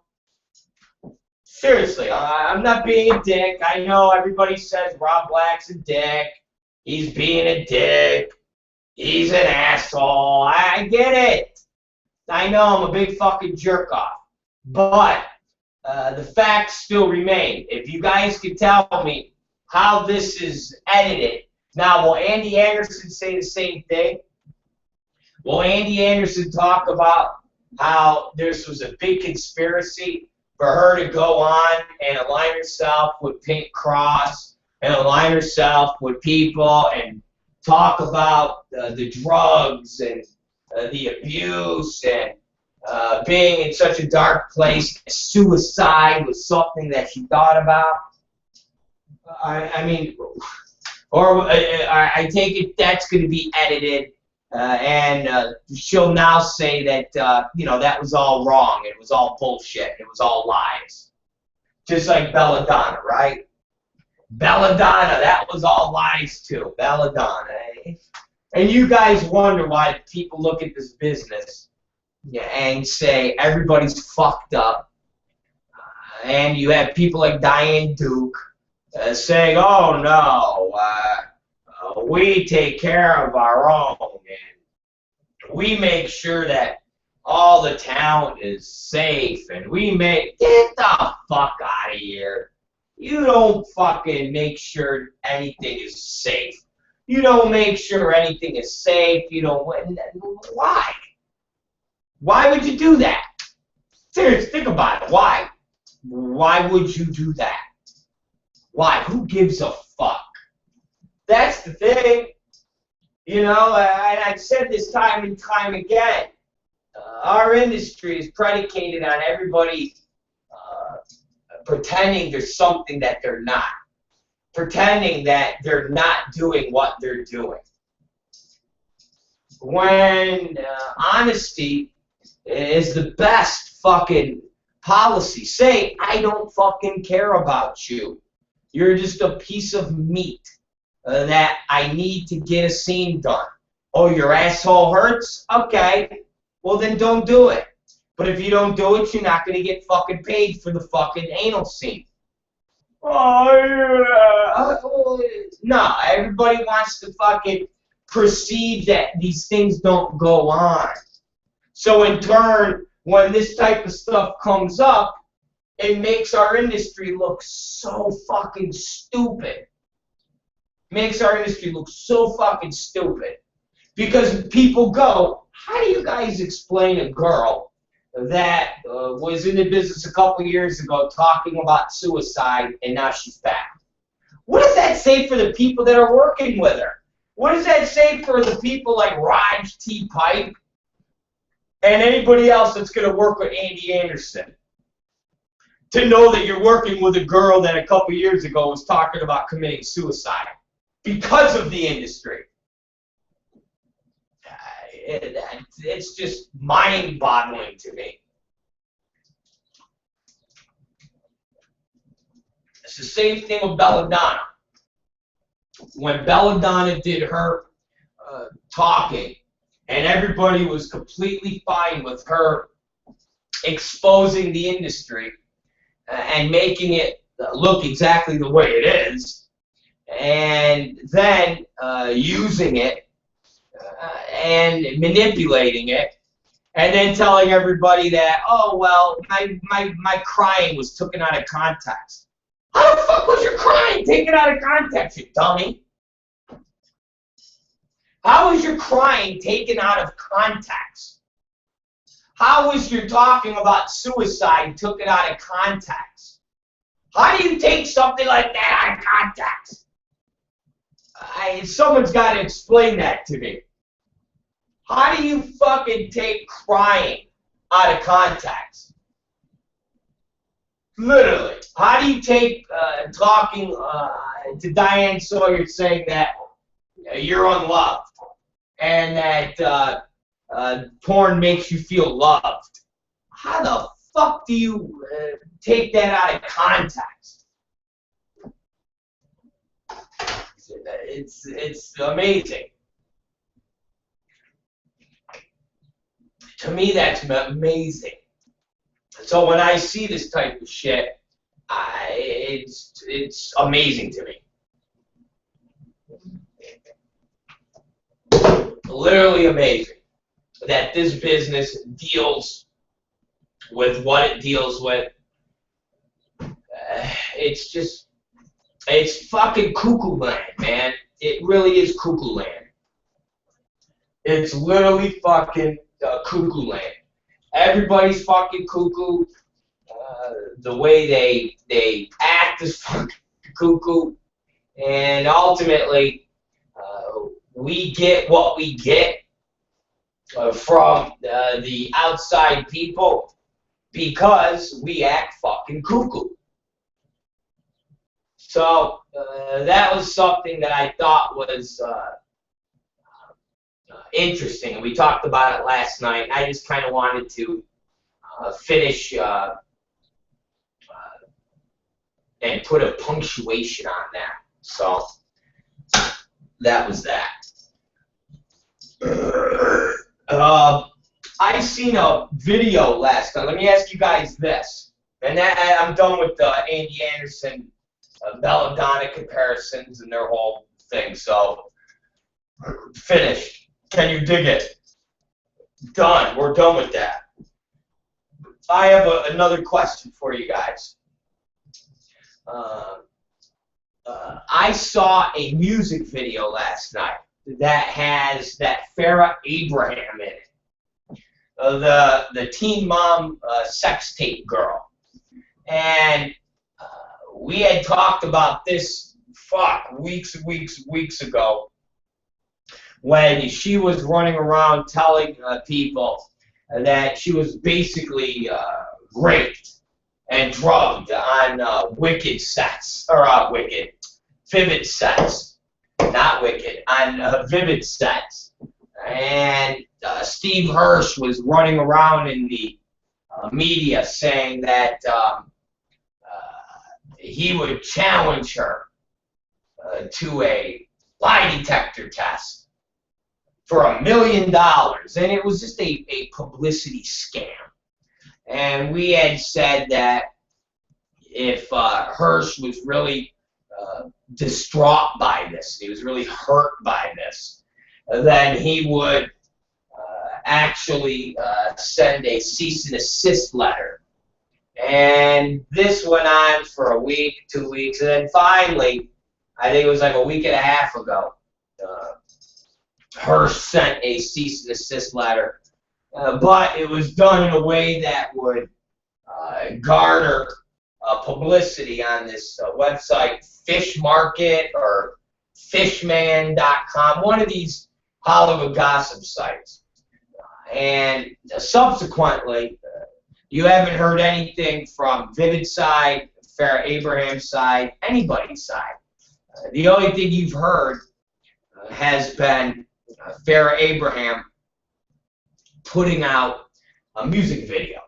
And she literally has a song and a music video out. And I saw it yesterday, and it was incredibly stupid and retarded, but it was none more retarded or none more stupid than when Kim Kardashian first burst on the scene, and she did her fuck tape and was doing all sorts of stupid shit. So I've got to tell you guys that at the end of the day, this elaborate bullshit, and I told you all it was elaborate bullshit, but nobody believed me, nobody listened to me, just like nobody believes me on the AV Manwin situation, and that being the Farrah Abraham from day one. Any controversy that's been coming out of the camps of Vivid and her have all been manufactured. They've all been manufactured to sell DVDs. All to sell DVDs in a dying market. That is what it's all been about. To sell DVDs in a dying market. From the lawsuits to the drug abuse, to the attempted rapes, to cease and desist letters, they've all been elaborate ways so they can fucking sell DVDs because the DVD market is fucking dead. And as you see, Vivid is selling shit. Literally, Vivid is selling shit. They are selling less and less and less of DVDs. They aren't producing new content anymore. And if you think they are, you're full of shit. There ain't nothing they're putting out that is produced by Vivid themselves. Putting out some washed up drummer, Phil Varone, doing a fuck tape in his bedroom with a bunch of low rent skanks. If that's what you consider a Vivid production, I got a bridge to fucking sell you. That fat ass Governor Christie sitting on eating a ham sandwich on. Alright? We're talking about Vivid Productions, Star Wars, Iron Man. We're talking about when Axel Braun was there for the 2 to 3 years, or even when Paul Thomas was there. They were making movies like Bobby Socks and these types of things. Those are the productions that I'm talking about. Those productions. Vivid has not made one in about a year now. They will not make any more. It's over. That era is done for Vivid. Okay? They're focusing on a channel that is all but failed when it comes to cable. Think about this. Being on DirecTV is not having a successful channel. In order to have a successful cable channel, you need to be on a thing called Time Warner Comcast. You need to be on the cable channel that ultimately is a monopoly now, that is in some 90 million legitimate homes. Not being on DirecTV, which is a dying medium. Satellite TV is fucking all but dead. It's kind of like satellite radio. Satellite radio was hot for about, what, 3 years, maybe? It was about 3 years when Howard Stern was actually still funny, and Howard Stern was actually still entertaining, and he was actually still edgy, and he was on Sirius Satellite. And him and Mel Karmazin revolutionized the way you would listen to radio. And then you watch satellite radio go like this, and then go like that. Why? Because ultimately, and I'm going to explain to you, satellite radio is nothing more than internet radio. It's all satellite radio is. It's internet radio. That is all it is. And back when satellite radio started, you didn't have internet radio. You basically had Sirius satellite. Well, now, ladies and gentlemen, there is internet radio. From Blog Talk to Spreaker to anybody just having a server and being able to broadcast to the internet.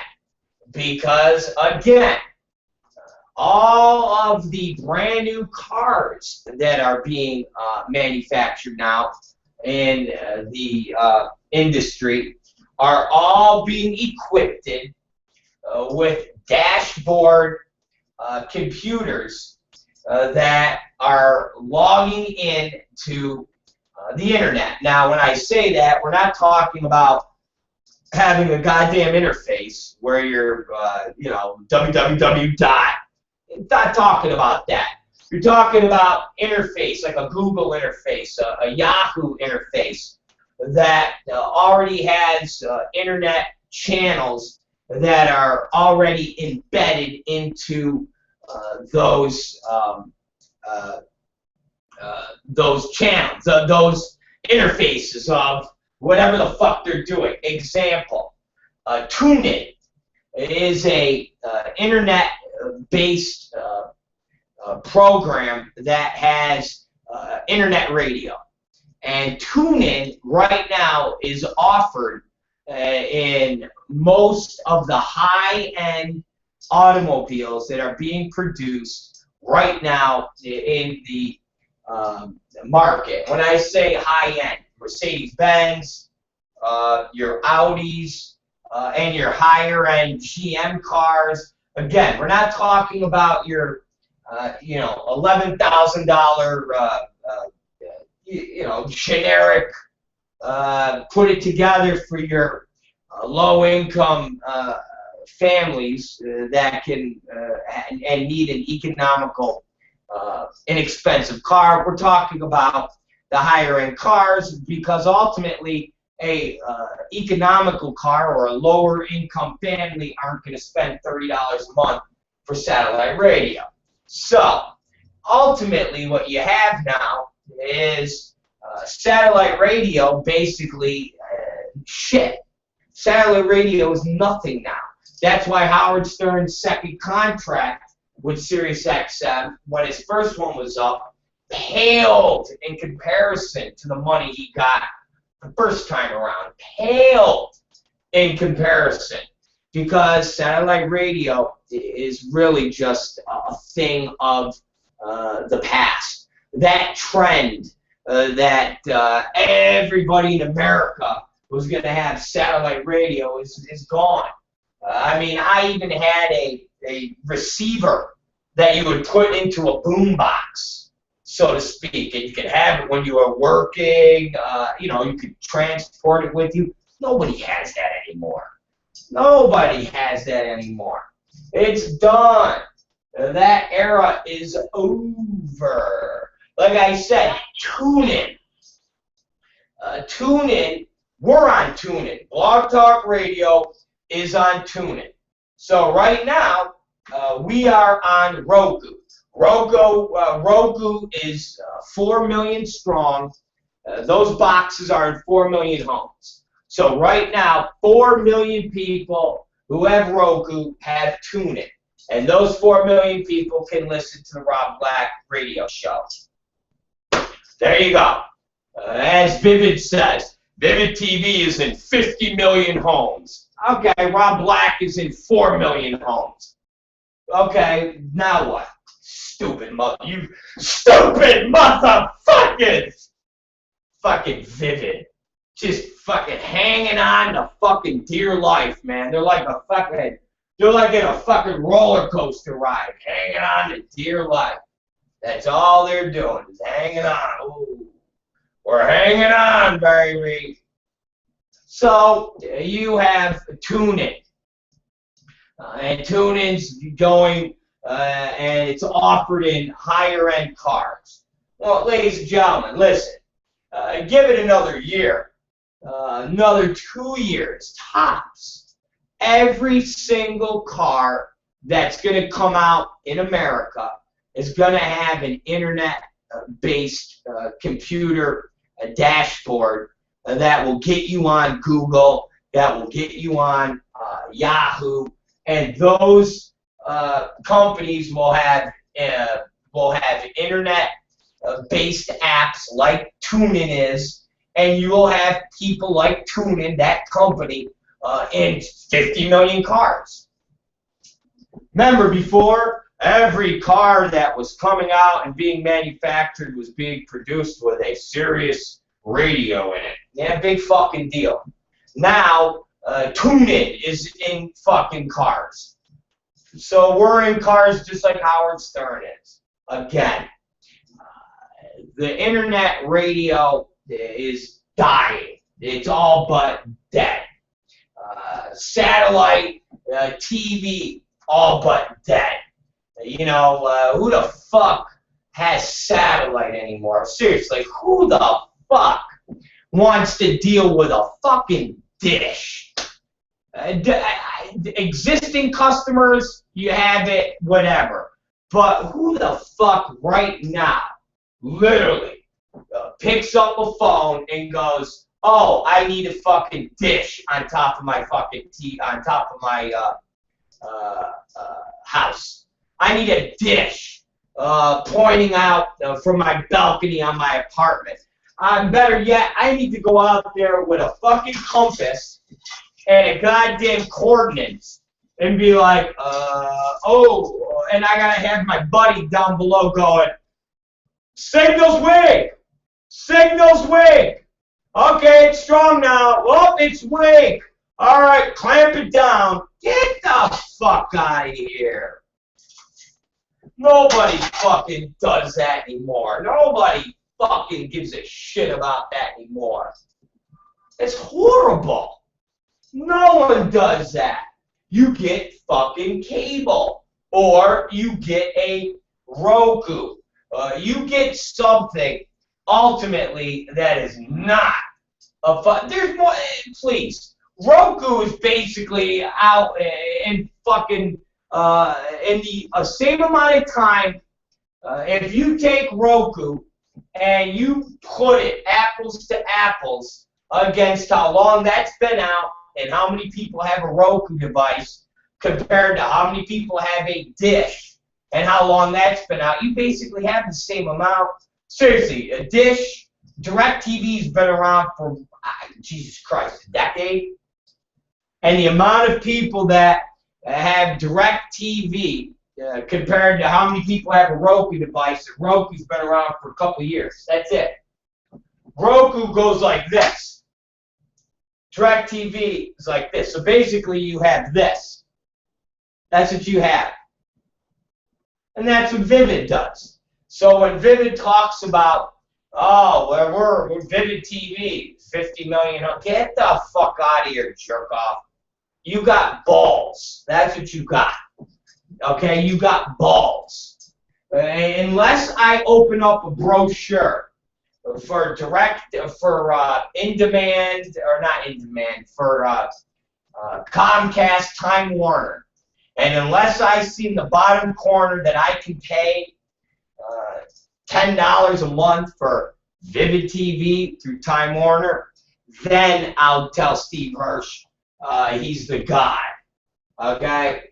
But until I see that, Steve Hirsch is somebody that's squandering and pissing away his entire fucking fortune because he thinks he still has the juice.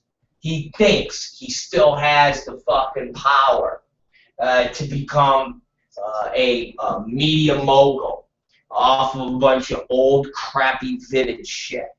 And it ain't gonna happen. He doesn't produce new content, which keeps him out of the ball game. And unless you're gonna produce new content, and unless you're still gonna produce that quality films, do you realize that Wicked produces more than fucking Vivid does?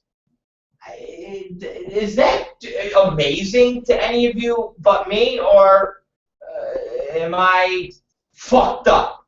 You know, maybe I'm a little fucked up. But Wicked produces more than Vivid does.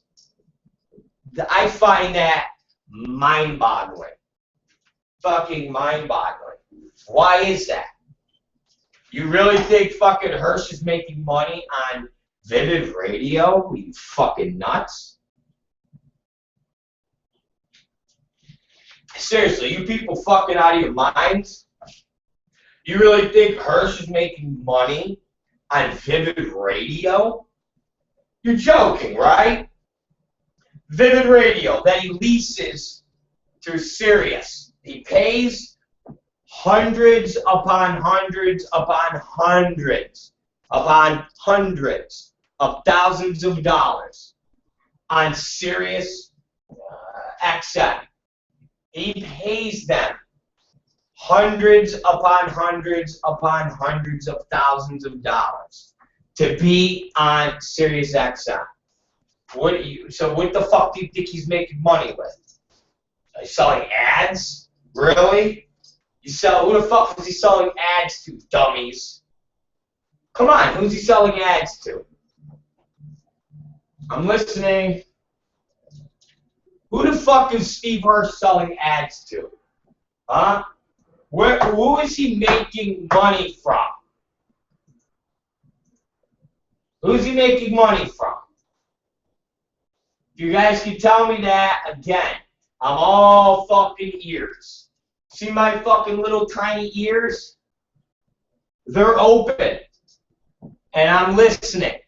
And I'm trying to hear where Steve Hirsch is making all this money from and what advertisers are advertising on his network.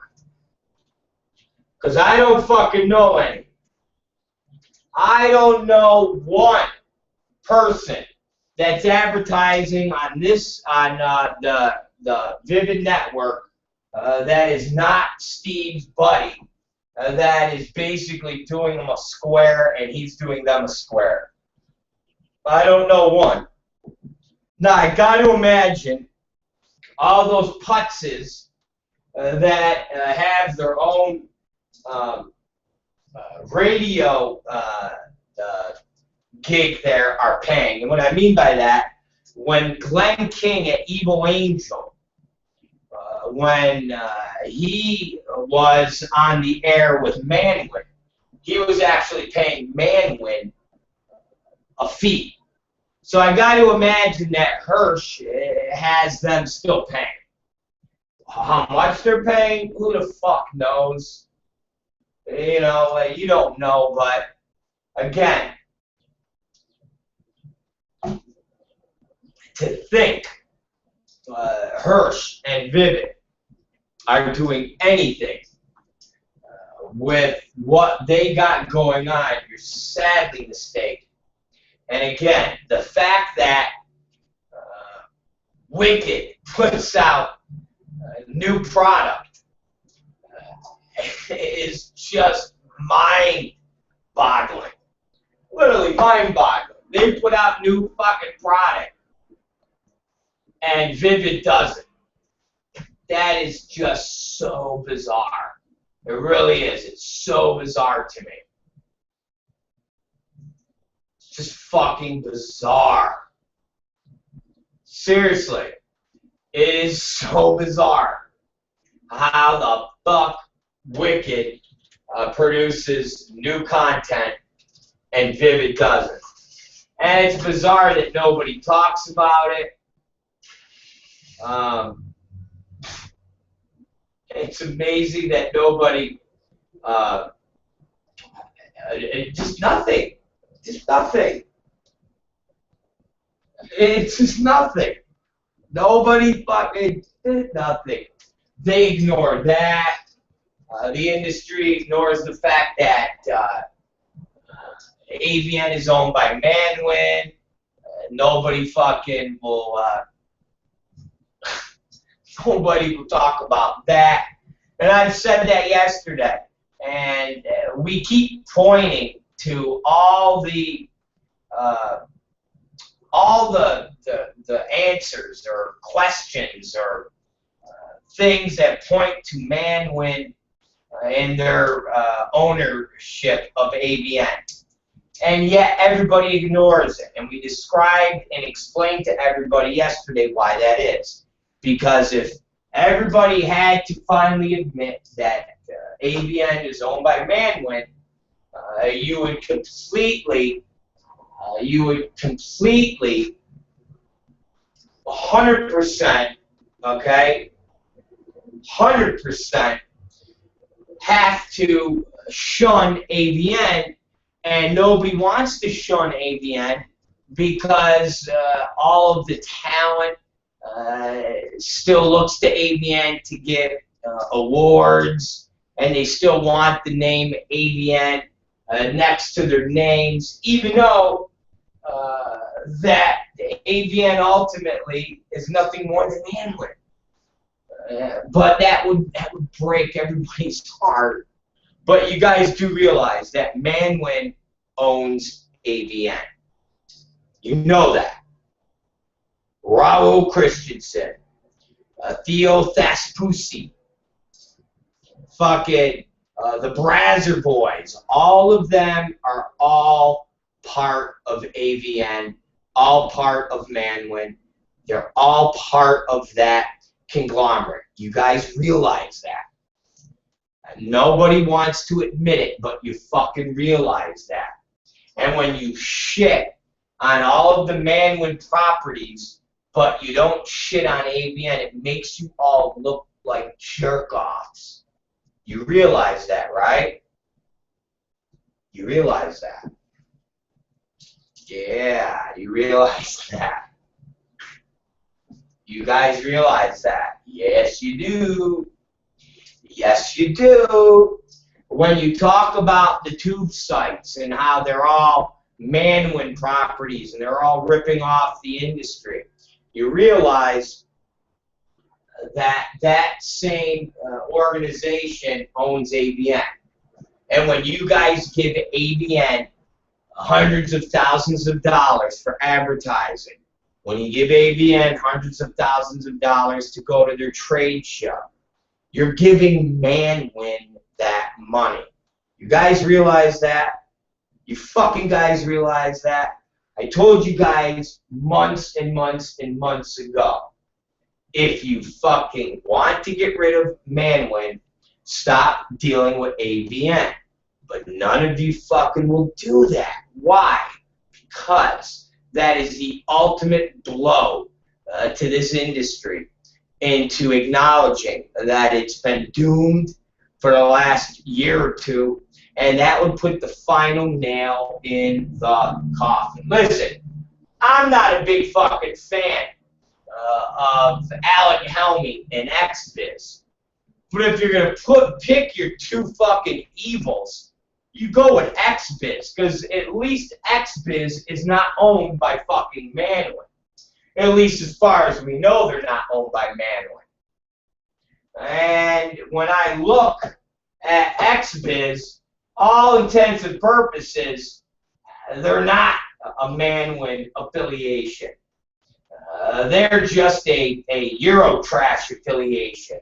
They're just somebody that's a dum-dum affiliation. And if you're going to support an industry trade magazine, XBiz is the fucking magazine to fucking support. Again, if you support ABN, you support Manwin. So I don't want to listen to any of you assholes tell me that Manwin is bad people, but yet you all still deal with fucking ABN. You all still deal with ABN. From top to bottom, you still deal with ABN. Think about it. Even the great Jules Jordan, who Manwin fucked over. Manwin fucking stole his trade secrets, everything. Jules Jordan deals with fucking ABN. If you people really wanted to fucking destroy Manwin, you would boycott AVN. But you don't. You don't. If you really wanted to destroy Manwin, you would fucking boycott AVN. You know what kind of fucking dent that would be if you boycotted AVN? But you don't. So you continue to fucking cry, but you do nothing about it. Makes you people in this business weak. Makes you bitches. So it does. It makes you punk-ass bitches. Little fucking faggots. That's what it does. The gayest of my gay friends, who fucking will suck 5 dicks a day, who are the faggiest of all fags, would look at every single one of you in the business and call you a bunch of faggots. So what he would do. It's exactly what they would do. Because you guys have no fucking back fucking bone. You have no spine. You got nothing. And you fucking cower and you hide. That's how all of you are. You fucking cower and you hide and you fucking cry. And you cry. And you cry. You do all of that about everything except what is staring you directly at the face. So you'll cry about this website, or you'll cry about Rob Black, or you cry about this person, but you don't do nothing about it in your face. That's how you are, because you're spineless cunts. Manwin and AVN stare at you every day. Matter of fact, you complain about Manwin and tube sites on one corner of your mouth, and on the other corner of your mouth, you're calling up fucking Manwin, asking them how much for the awards show, how much for an advertisement, how much. So they rob you on the left, and they rob you on the right. They take your money on the left side, and you give them money on the right side. How does that fucking make you bitches feel? Seriously, you guys got to tell me, how does that make you all feel? That you complain that Manwin takes your money on your left pocket, but in your right pocket, you take your money out and give it to Manwin. So they rob here and you give there. How does that make any fucking sense? Can any of you tell me that? Can any of you tell me that? Now, how does that make any sense? How does it make any sense that you get robbed from your left pocket and you give with your right? And you all fucking know. You all know, but you don't want to admit it.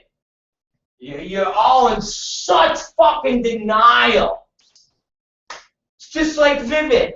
It's just like the Hustler. It's like you guys are in denial that those two companies have basically told all of you to go fuck yourselves. And you're all on your own. Hustler doesn't produce new content.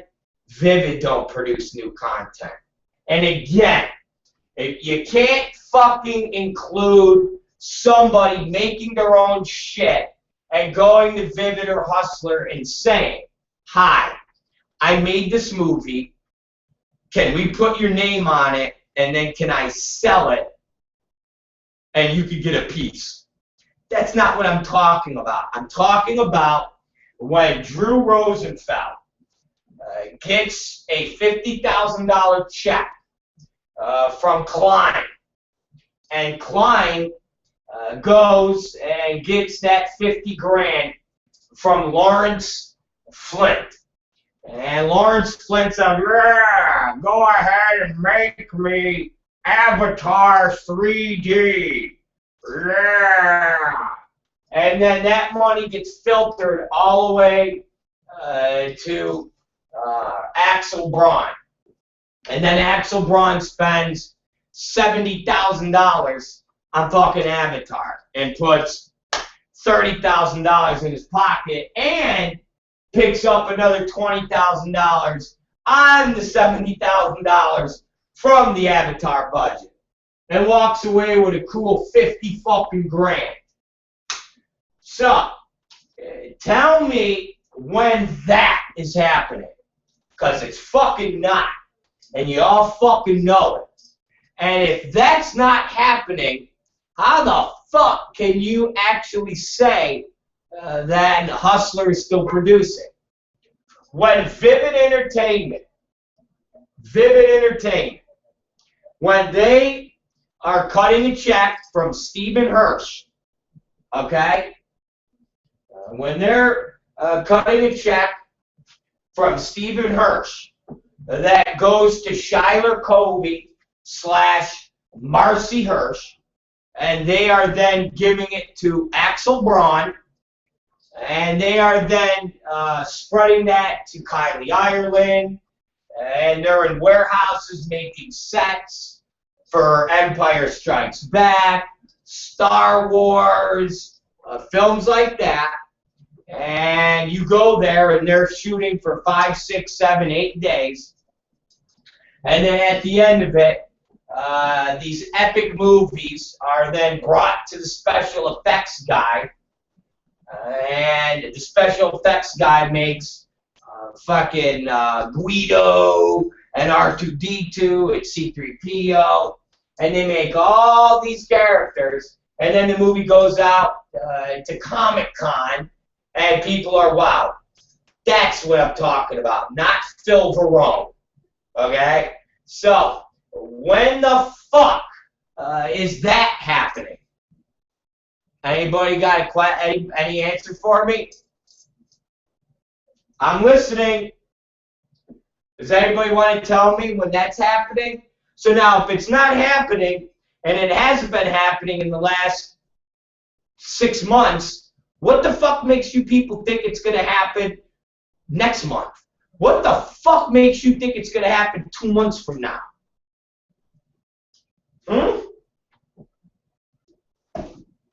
What the fuck makes you think it's going to happen 3 months from now? Huh? Come on! What the fuck makes you think it's going to happen? It ain't going to happen! I told you, it's done. No different than fucking Manwin owns AVN. But you all want to say that Rob Black is full of shit. You all want to say Rob Black is a liar.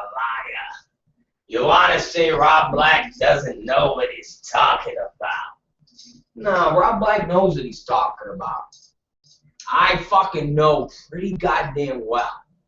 And I'll tell you this, the other company that is basically seemingly stopped doing a lot of things. And I'm wondering if they've stopped completely. Good old Adam and Eve. Adam and Eve, we haven't heard. Now, again, everybody could be taking this little attitude of, well, we're just not going to talk about when we're shooting. Because to shoot would expose ourselves to government and Cal OSHA. Well, dummies, you do realize that the Cal OSHA people hit these motherfuckers with videos of stuff they had already shot. They actually sat there and went, oh, you made this movie on this such and such a date? So if you come out with a brand new movie next month, you don't think the Cal OSHA people would jump on that and go, oh, when the fuck did they produce this? Oh, they produced this at this time.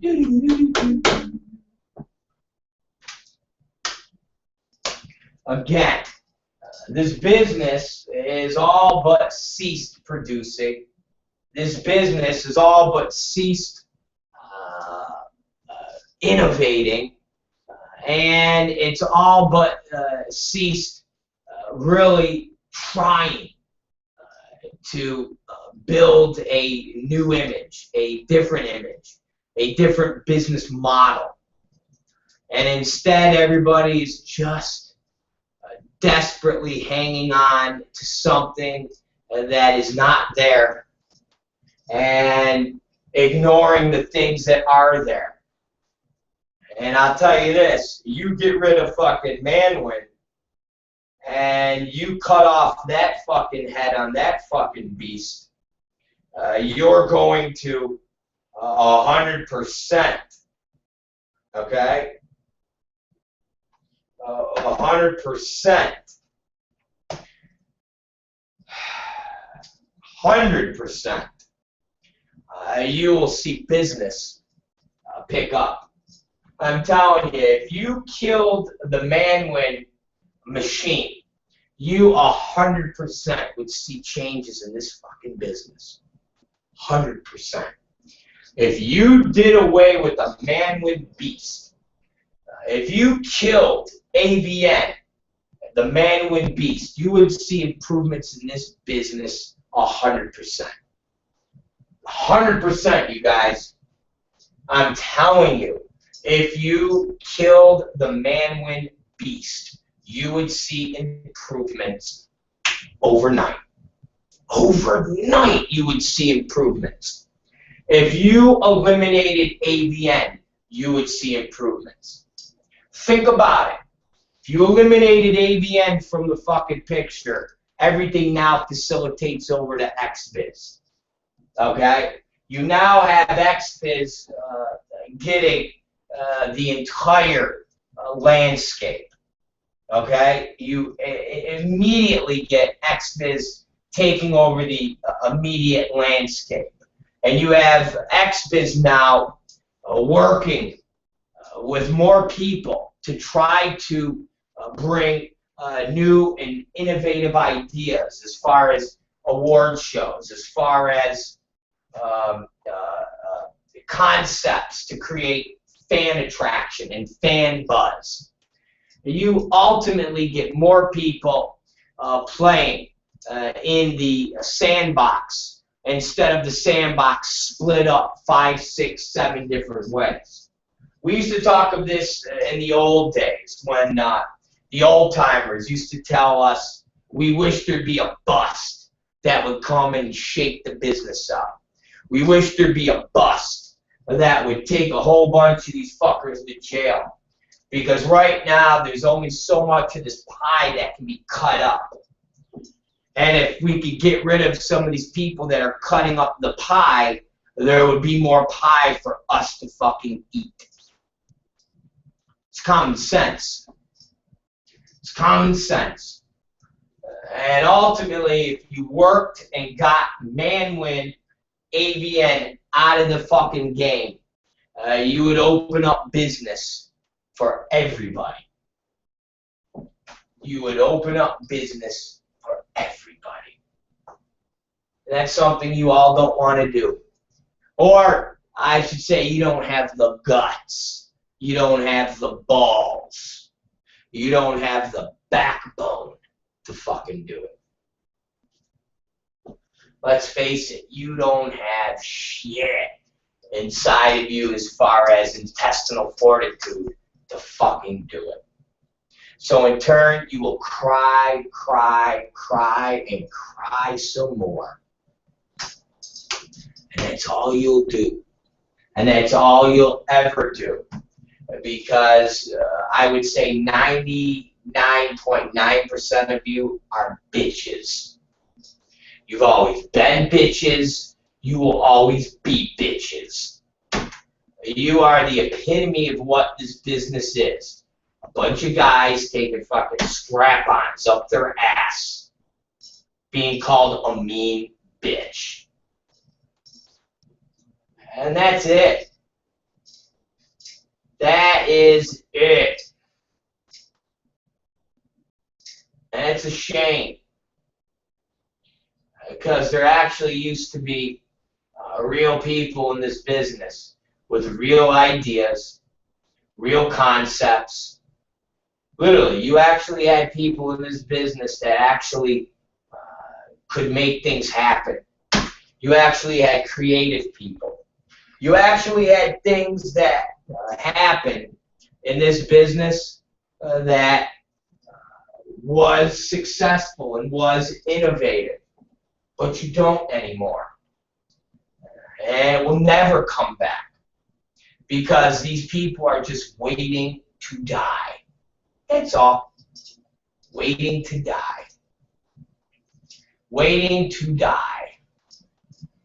And they would just assume take this industry with them and kill it, then bow the fuck out and let it fucking regroup and let it reform. So instead, these people are going to take this industry and fucking drive it into the hole until there's fucking nothing left. And that's a shame. That's a fucking shame. But hey, it is what it is. We're going to take a break. And when we come back, we're going to do some current events. Okay? We're going to do a little current events and see how everything is going. Okay? And see what the world is up to, see if they can find that fucking airplane, see where that fucker is. Nobody can seem to find it, and we're gonna see if we can find it. God damn it, 'cause I think we can find it. No, we can't. It's the Rob Black Show. It's 2:31 p.m. We'll be back in about 5 minutes. And it's been one of them days with all the feed problems, but hey, we've gotten through. It hasn't been the best, and we'll go from there, and we'll eventually work out exactly what we got going on. Anyways, it's the Rob Black Show. Let's talk about AIDS lube diving. Yes, AIDS lube diving on the Rob Black Show. Yes, AIDS lube diving.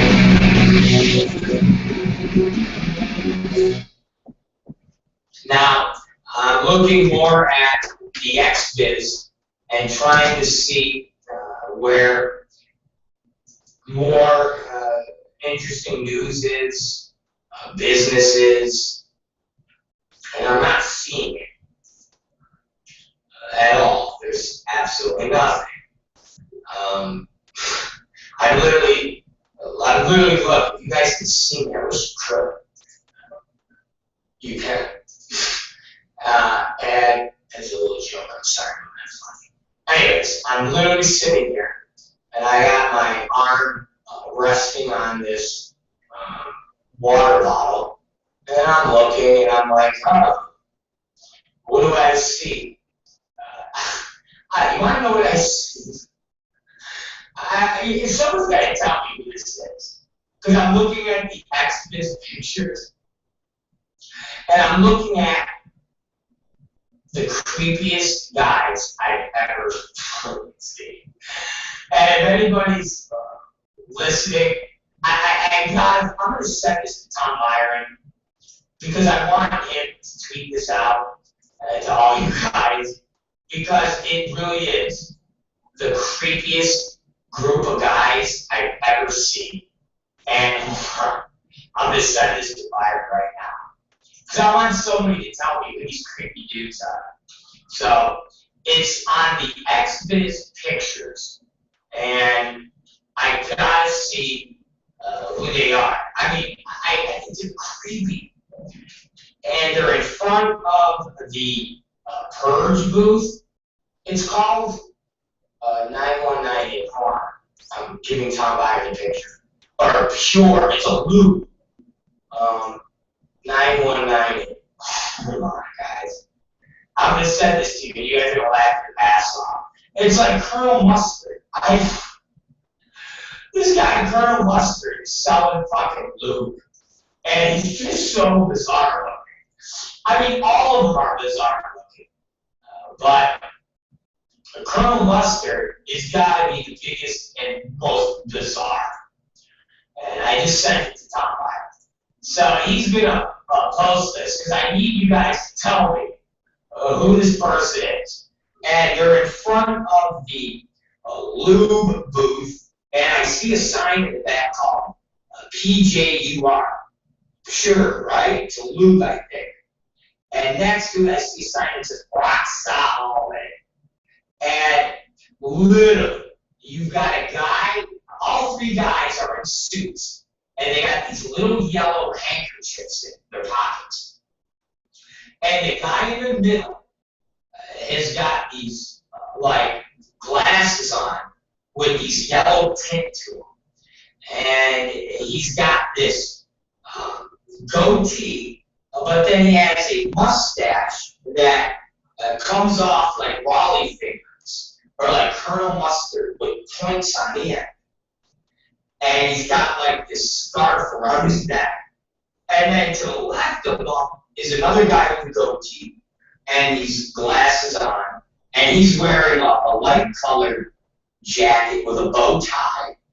And then the guy to the other right is a guy with a dark colored suit jacket, the yellow handkerchief, bald, and glasses on. And they are the creepiest, fucking ugliest dudes I've ever seen. So I want Tom Byron to tweet this out on my account, and I'll have Katie Summers retweet it also. And I just wanted to say, who the fuck are these creepy dudes? That's all. And the X-Biz novelty show. Who are these creepy fucking dudes? And that's it. And I need people to just hit me back and go, that is so-and-so, so-and-so, so-and-so. Because it is the creepiest looking guys. And they're lube sellers. Have you seen them? If you've seen them walk into a party, the first thing you would say is, who's the creepy dudes? Who's the three fucking creepy dudes, you know? And then the next person would say, oh, they own a lube company. And that person then would go, oh, I get it. I totally get it. Because these three guys are exactly what you would think a lube company would actually be. And I think in the corner of the picture, it looks like an image of a dude on a billboard like this. Alright? Looks like this. And he's like, looks like he's moaning an ecstasy level. So maybe, and it's gay looking. It's fucking gay looking. So that also might describe these guys. I mean, listen, again, I don't want to be disparaging. I don't do that. But these three guys look like they would be running around the North Hollywood bathhouse with a fucking 10-gallon fucking can of lube. Just looking to lube up guys' assholes and just fucking dive in. Not with their dicks, literally dive in like they're swimming. Like they're literally jumping off a diving board into a swimming pool of just man ass. Look, just man, not with their dicks. Literally, they're like Greg fucking Louganis. They're on the top and they're like, ladies and gentlemen, it's the Three Purge Lube guys, and they will be performing the triple tuck somersault dive into the pool of man assholes. Let's take a look at Wilhelm. He's going first. And the dude with the glasses and the Raleigh finger mustache is like, he gets to the edge, and he goes, and then turns, and fucking goes, and dies. And just does this triple lunge fucking backflip right into a big man ass. right in it, man. Just, and then it just comes out all full of shit. It's like,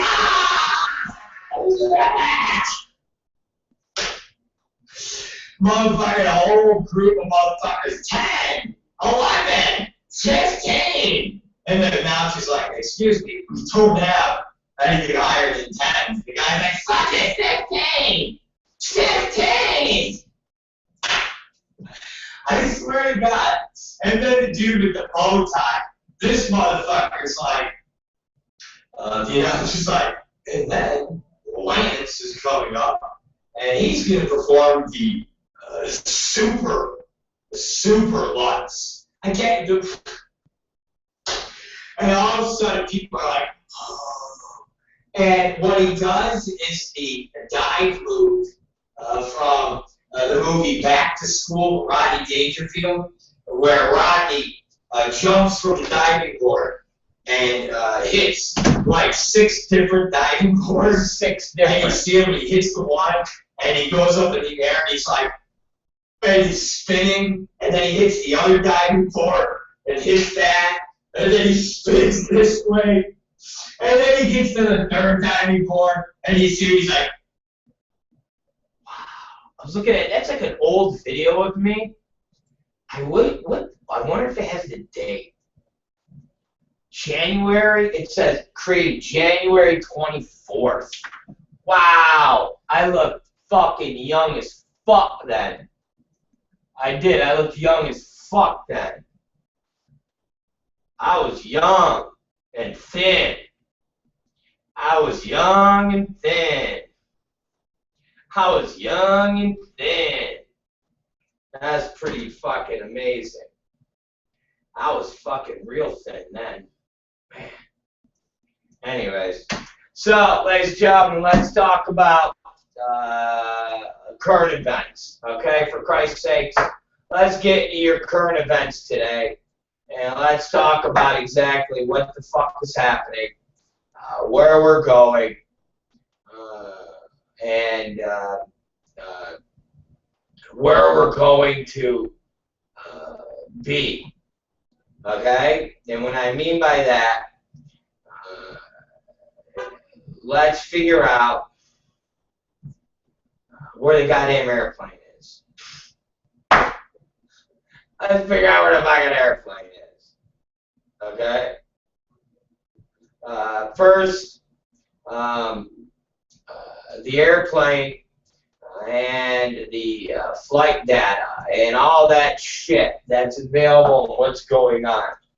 Those of you, and I'm sure I don't have to reiterate exactly what the fuck is going on. They have one new clue, 3 million square miles to cover. And the search area is nearly the size of the United States, okay? And new information from Thailand's government bolsters belief that Flight 370 took a sharp westward turn after communication was lost. So, let me give you guys just a little new update. We do this every day, morning and night. Those of you who are new to the program, I'm sorry, but this is what we do. If you don't like it, go fuck yourselves, all right? Investigators opened past communications from the pilots could explain why Malaysia Airlines Flight 370 veered off course, came up empty-handed, U.S. officials said. And in initial search of the pilot's personal computers and emails found nothing to indicate that the sudden deviation in the aircraft's route was planned. The officials said they also reviewed cockpit conversations between the plane and air traffic controllers and heard nothing suspicious of anything that would explain why the jetliner changed course.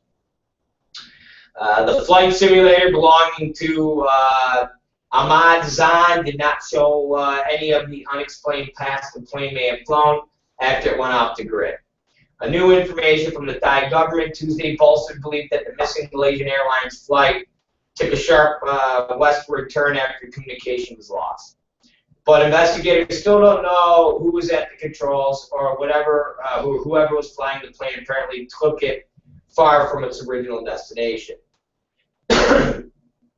Thai military revelation that it also spotted the plane turning west toward the Strait of Malacca. Was one of the encouraging signs that investigators could be on the right track after days of searching for the missing plane had failed to turn up any answers about its location. Thailand says the military was receiving normal flight path and communication data from the Boeing 777 on its planned March 8th route to Kuala Lumpur. 6 minutes later, the Thai military detected an unknown signal. That Air Force spokesman told CNN this unknown aircraft, possibly Flight 370, was heading the opposite direction. Malaysia says evidence suggests that the plane was deliberately flown off course, turning west and traveling back over the Malay Peninsula and out into the Indian Ocean. The Thai data are the second radar evidence that the plane did indeed turn around toward the Strait of Malacca. Files and information from Malaysian Air Force that the military radar tracked the plane as it passed over a small island of Palau into the Strait of Malacca. Investigators say they're still not sure where the plane ended up. The latest findings say the plane's last known location, detected by a satellite, is going along two wide arcs, one stretching north over Asia, the other into the Indian Ocean. The plane's last electronic connection with the satellite was about 6 hours after it last showed up on the Malaysian military radar. The total area now being searched stands at 2.97 million square miles. Guys, that is enormous. You fucking realize how big that is? That area, nearly the size of the United States.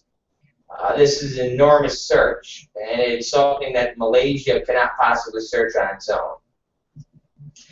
Chinese clears citizens. You knew that was going to happen, and I knew China. Remember, guys, you're talking about China. You're talking about a country that basically limits how many people are allowed to be born from other individuals. They are an extreme,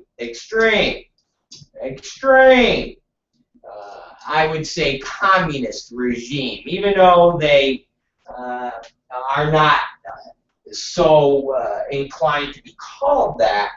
But when you're limiting people on birth and you're doing things like that, I would say you're pretty much a fucking communist. But we don't want to label them that. And so when the Chinese authorities dug deep into the history of the passengers, you knew they were going to fucking pop up nothing. Because they fucking, remember, every one of these passengers, what they're saying is a lot of them are kids. And when I say kids, let me reframe that. A lot of them are from parents as the only child. And a lot of those parents are there in Malaysian air hotels waiting for news on their loved ones. And so, trust me, Chinese officials went through that manifesto, and they made sure that there wasn't a motherfucker on that fucking airplane that was shady, and it even says it here. China says it found no evidence of any of its citizens on board the missing plane were involved in hijacking or terrorism. Background checks and all passengers from the Chinese mainland on the plane had found nothing to support such suspicion. Hong Chang-tong, Chinese ambassador to Malaysia, said Tuesday, according to the state-run Chinese news agency Xinhua. Authorities said they are investigating all 239 people who were on board the flight, which disappeared 10 days ago. According to the airline, 153 of the 227 passengers on board the plane came from the mainland China or Hong Kong. By effectively ruling out suspicions for a large majority of the passengers, Chinese authorities appear to have significantly shortened the list of possible suspects in the investigation. The Chinese ambassador's statement is also likely to greatly dampen speculation that auxiliary separatists from China's far western region of Xinjiang might have been involved in the plane's disappearance. One of the two long corridors where authorities say the plane was last detected stretched over Xinjiang, and unconfirmed reports had suggested the possibility that Uiguris might be connected to the case. Chinese authorities have accused separatists from Xinjiang of carrying out a terrorist attack this month in which 8 attackers armed with long knives stormed the train station in King, a city in southwest China, killing 29 people and wounded more than 140. China said Tuesday that it had begun to search for the plane and the parts of this territory had fallen into the northern corridor, deploying satellite and radar resources. Experts are analyzing past and present data along the arc subject to Chinese territory. So the Chinese are pretty diligent when it comes to investigating where this terrorism could be with its citizens. And like I said, trust me, they have a lot of the Chinese people that were on the plane, they've got a lot of their families around there. So trust me, they grabbed them families and fucking waterboarded them. They're like, you motherfucker! You fuck! You better motherfucker! So they got nothing out of people. So turn made by computer, question mark. The pilot and the first officer of the missing plane, both of them Malaysian, have come under particular scrutiny in the search for clues. Investigators say that whoever flew the plane off course for hours appeared to know what they were doing. But officials have reported no evidence to tie the pilot and first officer to the plane's disappearance. One aviation expert writing an opinion piece for CNN floated the idea last week that whoever changed the plane's course was an expert, supporting the case that whoever took the plane off course had considerable aviation expertise. The law enforcement official told CNN in the aircraft's first turn to the west was almost certainly programmed by somebody in the cockpit. There is no indication of when the coordinates were entered, with the officials saying it could have been done during the flight or, as it is most common, during pre-flight preparations. The information first reported by New York Times Tuesday has increased investigators focusing on the pilot and first officer. Asked about the report Tuesday, Malaysia Airlines chief executive said, as far as we're concerned, the aircraft is programmed to fly to Beijing. That's the standard procedure. But he didn't rule out the possibility that the flight path had been reprogrammed. Still a mystery. Of course, it's a fucking mystery. 11 days after the flight 370 disappeared, the bottom line is that the fate of the flight remains a mystery. As time has passed, initial theories about mechanical errors have led to more elaborate ideas about complicated hijacking or commandeering plots. From Malaysia Airlines pilot Nick Nezulu has flown the same aircraft that is now missing. I know, I flew his plane, he said. This is very, very strange. The lack of communication is puzzling how the pilots are not communicating. Uzan has come up with his own theories. For the second or third day, I've come to my own private conclusion that it must have been unlawful human interference, he said. It could have been anyone on the airplane. CNN has taken to more than half a dozen U.S. military intelligence officers to emphasize that while no clues what happened on the plane, it's more logical to conclude it crashed into the Indian Ocean. Holy shit. The officials say there is no evidence that any U.S. satellite data registered an unknown craft in any of the Asian countries along the path the plane may have taken. According to these officials, it is overwhelmingly likely if the plane had crashed on land, there would be some evidence of that. If it would have landed, someone would have seen it. U.S. Defense Secretary Chuck Haig, the big Haigster, raised the issue of transparency when he spoke with his Malaysian counterpart Monday. Both officials said it is not criticism of the Malaysians, yeah it is, because they're stupid, but more of a discussion about the need to share information. We're still searching, and Malaysia needs to cooperate more. So there you go, guys. There is the update that I give you every day on the Malaysian Airlines, because me and Katie Summers are constantly saying, where the fuck is the plane? Okay? Where's the goddamn plane? That is the that is what we want to know. Where's the fucking plane? Again, who knows, man? It's definitely perplexing. Instead of mailing everyone my vacation photos, I'm stating shut the fuck up. It's amazing as to how this can be happening. Seriously, it's amazing how nobody has seen the goddamn. Nobody has seen the goddamn airplane. Nobody has seen where the fucking airlines is. I mean, it's pretty bizarre as to what is happening. But at the end of the day, I think it's going to wind up being in the goddamn ocean. I do. I think it's going to wind up being in the fucking ocean. And I just don't see any. I don't see a goddamn terrorist activity, at least with anything going against the United States. And I've said this again.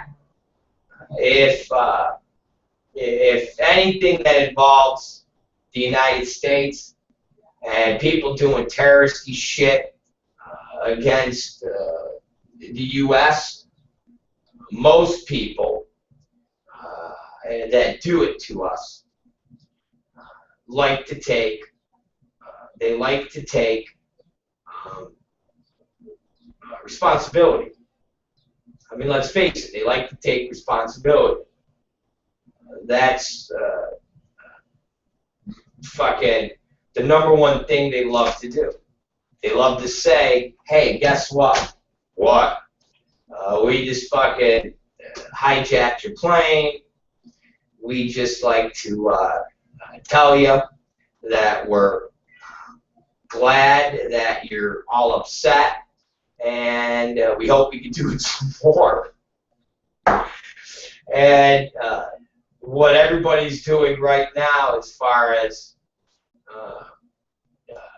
not hearing anything from the air pilots and so forth and so on, it's not a terrorist plot that happens to America.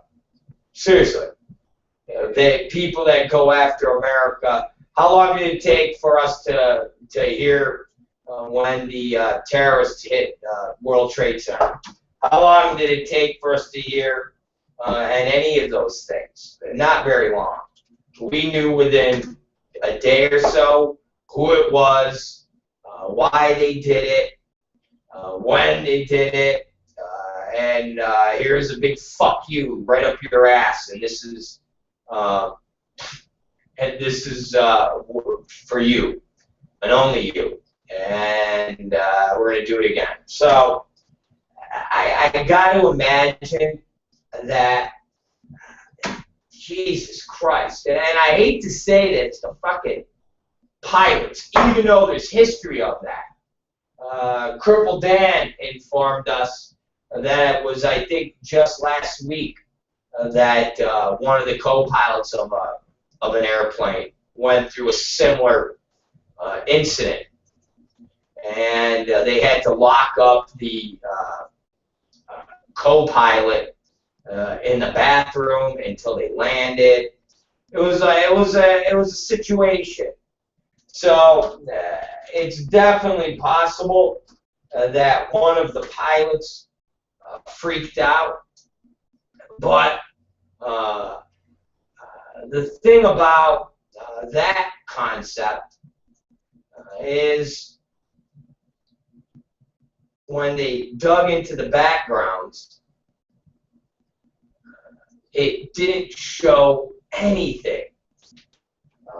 It didn't show anything that would lead people to believe that there was any radical kind of influence in these two pilots. Really didn't. They showed pictures of the one older pilot that had the flight simulator in his house. He was somebody that worked with children groups. It really doesn't make any sense as to exactly what would be the motive behind these pilots. Now, I heard one theory that to me sounded pretty plausible, which was there was a mechanical problem. They reprogrammed the plane to go back to where they came from. When they reprogrammed the plane and it went back to where they came from, they lost cabin pressure and basically passed out. And this goddamn plane just flew until it ran out of gas and plummeted into the water. I found that a pretty plausible situation. And you've heard of losing cabin pressure. Basically, you pass out. I totally can believe all of that as to what could have happened. I think that's definitely believable. Definitely believable. But to just blanketly have these pilots go crazy and just crash the plane into the water, turn the plane around, I don't know. That's my theory, but who am I? I'm not CNN 24 hours a day giving you guys the deep analysts about what is happening. I wish I could. I wish I could. It's a lot more entertaining than talking about porn people and their diseased pussies. So another story I wanted to hit to before we signed off here is the Chris Christie investigation. And a Christie advisor kept in the loop on scandal. And this is an interesting tidbit and interesting developments. It says Governor Chris Christie's campaign manager was kept informed of complaints over traffic backups near the George Washington Bridge, even while lanes remained blocked. According to emails released Monday about the apparent political payback plot orchestrated by the governor's aides. More emails involving two-time Christie campaign manager Bill Stepien were made public in legal filing by the state legislative panel investigating the closures. They are the latest documents to be turned over to a judge considering Stapien's request to squash a subpoena from the panel looking into the deliberate attempts to create gridlock in the town of Fort Lee. One email shows Christie's top appointee at the bridge agency, Bill Baroni, looping in Stepien on a letter of complaint on the fourth day of the September lane closures. Thanks, Stepien replied after being forwarded a letter from Mark Skokolovich, the mayor of Fort Lee, where traffic backed up for hours, stalling school buses and emergency vehicles. In another exchange, Stepien sends a complimentary message after Baroni told the legislative panel that the lane closures were part of the traffic study, a story that has been discredited. I know it's not a fun topic, but you did great, Stepien wrote in late November, a few weeks after Christie easily won re-election. Christie maintains he didn't know about the lane closing operation, but the scandal has cast a shadow over his administration and raised questions about his chances if he runs for president in 2016. Stephen's lawyer says his client has done nothing wrong. Documents released today thoroughly discredit the committee's desperate attempt to paint Mr. Stephen as a central figure in the lane closure controversy. Stephen invited Christie and Bridget Kelly want the subpoenas thrown out based on their constitutional right against self-incrimination. The U.S. Attorney's Office is conducting a parallel criminal investigation into the lane closings, along with accusations that Christie administration threatened to withhold aid to a city badly flooded by Superstorm Sandy unless the mayor approved a redevelopmental project favored by the governor. Both Stephen and Kelly say they've been visited by FBI agents, though neither has cooperated, their lawyers said. Reed Shar, a lawyer for the panel, claims that the existence of additional Stephen emails bolsters subpoenas validity. Other people and organizations close to the Republican governor have prepared or are in the process of turning over documents.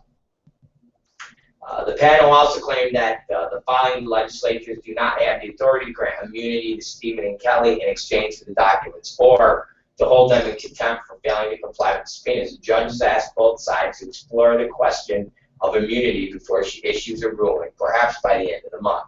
The emails released Monday start on September 12th while the lanes were still closed,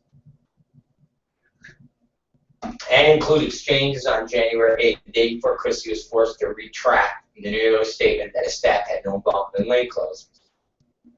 Stephen, a valued political advisor, was said to be in line to run a possible Christie presidential campaign, ran both of Christie's gubernatorial races, worked the administration as deputy chief of staff, a job Kelly took over. He previously ran a campaign for Baroni, a former elected official. January 8th, sent as the scandal was busting open, Christie spokesman Colin Reed noted that Kelly's Twitter timeline could take photos of Christie and other staffers at Kelly's 40th birthday party. Maybe too late, but she may want to shut down everything on social media, Reed suggests to Maria Cohen, Christie's deputy chief of staff, member of his cabinet.